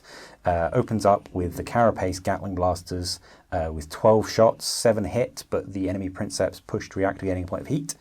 However, saved every single shield save, which is fantastic work. Then both Plasma Annihilators hit out, only one missed across all 8 shots, which is great. The enemy Princeps pushed twice more, getting 2 more points of heat, but really amazingly saved all but one. So all that fire and a single Void Shield went down, and it's still standing strong. Final activation for Legio Policiates, and the final move they can make in this game. The Warbringer Titan Onager Nakata opens fire at the shieldless Reaver. First of all, opens with a laser blaster, missing entirely. Then pushes its reactor, gaining 2 points of heat to fire the Volcano Cannon, hitting and scoring only a direct hit to the legs, which is not what they wanted. Then electing to fire with the Quake Cannon, it fires, scatters, and hits 2 of the shielded Titans, stripping only a single shield from them. Not very successful, and has resulted in no engine kills, which is unfortunate because there is a massive traitor Titan securing that objective. Next to activate for the traitors is the Reaver Titan Typhoon from Legion Noctilus, aiming at the enemy Reaver Titan right in front of him, looking very threatening. Started firing with the Apocalypse Missile Launcher, which hit the body and did a single direct hit, not too bad. We then aimed with the Laser Blaster to try and follow up, only hitting once but doing a devastating hit to the body. We then fired the Volcano Cannon Danger Close, which hit, but unfortunately just hit the Carapace weapon and disabled it. Last to activate is the Princeps Senioris of Noctilus in the Warlord Titan. The Corridor Arc has nothing to hit, so it's just the Macro Gatling Blaster. Takes aim at the enemy Warbringer on the hill with the lowest shields. 5 hits from the Gatling Blaster ring out, but the enemy Princeps saved all but one, so just loses a single point of Void Shield. First activation for Legio Policiates in the combat phase. The lone Questorus Knight, the one that survived the entire game, strikes out against the Cerastus Knights, hoping to deal some damage before it dies. It's largely successful, dealing 2 devastating hits to the banner. Not enough to kill one, but leaving them at the end of their track. First activation for the traitors, the lone Questorus Knight, flanking the enemy banner, fires its thermal cannon and misses. It then strikes with its melee weapon, manages a hit, but it is saved by the iron shield of the enemy banner, so no damage. Next activation for House Peltasti. The banner of 4 Questorus with battle cannon strikes out at the remaining Questorus of House Malanex. They hit 7 times, and with it having to need 7 saves to succeed, it failed and was wiped off the table, leaving this entire half of the board uncontested by Peltasti. Next combat activation for the traitors in the city. Quite predictably, the Cerastus banner reached out, only needed a single attack with the shock lance and killed the remaining Questorus Knight, securing this half of the table for the traitors. The Acastus then tried sightlines, but they were blocked thanks to clever manoeuvring from the Loyalists. So that is the end of the combat phase for the traitors. End phase for turn 6 could have been very dramatic. The Reaver Titan Scourge had taken a reactor leak critical throughout the game, so his reactor ticked up by 1 past the red, forcing him to take hits to the body, which was already critically damaged. It was only a single hit, unfortunately, and that rolled an 18 with a 6 on the dice, which is really good, but did 2 more crits. But unfortunately that just tipped him just onto the last crit rather than killing him. So he's now on 3 crits to the body, but not dead. The other Warhound turned 45 degrees due to the stabilizers damaged, but that is it, and there are no more effects to resolve. That is it for the game on the artifacts site. We have a lot of Titans in the scoring area, so we're going to tot up the objectives and come back. End phase, turn 6. The battle for Rhodax City is over, with both sides controlling half of the board each. It looks very much like a tie, but it's been a bloody struggle with attrition. It's been a great one. We'll total up the results for this one, see how it impacts the larger game, and get back to you with the scores. That is the siege of Rhodax. The Loyalists and traitors have clashed monumentally in 2 locations over the artifact which has been discovered, which we found out was an Eldar webway gate. Unbelievable. Yeah. And then also in the city of Rhodax itself, with those knights going hard at it. Gents, now before we go into scores, before we do anything else, the first thing we have to say is the 3 of us have been here for 16 hours filming this game. It's over 2 days. We spent 4 hours yesterday prepping, getting all the gear ready, doing the board, sorted. We were up at about 8 this morning, and we've done the game. Yep. It's about 10 o'clock by the time we finish, about 9:30 now. We'll finish at 10. You've got to go back to London on the train. Yeah. You're going back to Cambridge. Driving back, yeah. And I'm going to bed because I'm up at 5 tomorrow morning. So I really want you to appreciate the amount of effort that goes into bringing you these games and why your subscription is so important. It buys foods for these blokes. I help out a little bit for cost of travel and stuff because I put so much effort in. So your subscription really helps. So if you're not a member of the website, please go there because you help pay for the train and pay for all the effort that goes in. So yeah, absolutely. 12 hours, 16 hours for this. So please bear that in mind. So thank you so much for your efforts. No, thank you. And thanks in general, you've given us 4 games over awesome boards. Awesome locations. It's been the best boards I've ever played on. I'm happy, confident to say the same for James. Yeah, absolutely. It's been Battle Mats for 4, Cardboard Train. So thank you as a host for putting up with us babbling on about Titans for 16 hours today. A lot longer than 16 hours over recently. It's been tough, but we've got it down. I think you'll agree, though, it was a spectacular game, and we are going to dig into all the details right now. But let's do scores. Sure, yeah. Boris, remind me of the scores up until now. Where are we? So 2 victories to the Loyalists at the start of the campaign and 1 to the traitors. So it was 2-1. It was all to win playful for the traitors. And then in this game, we were combining the totals from both boards. So all the victory points scored on the artifact site and all the victory points on the city board were all combined together. Great stuff. So the traitor player, Boris, scored 54 victory points. Yeah. Huge. You've got a ton of Titans in the middle of that webway gate. That is securely yours, isn't it? Yeah, I managed to get them all in right at the end. Yeah. As we were discussing a little earlier, we'll come to it, but dice rolls played such a huge thing. We didn't see that many, but it was huge in that game how many. I managed to get quite a few Titans in and quite a few hung on by the skin of their teeth. So, real good effort, I think, by the traitor team. Good stuff. And then the Loyalists scored, not quite as well, but 34 victory points. A little bit of a push towards the end with the Warbringers. Yeah. Which brought the game overall to a draw. Yep. Campaign's been a draw, which is a good it's representation heresy. of the heresy. Yeah. It's heresy. Nobody wins. Everyone loses. It's a draw. It's a stalemate. Everyone loses.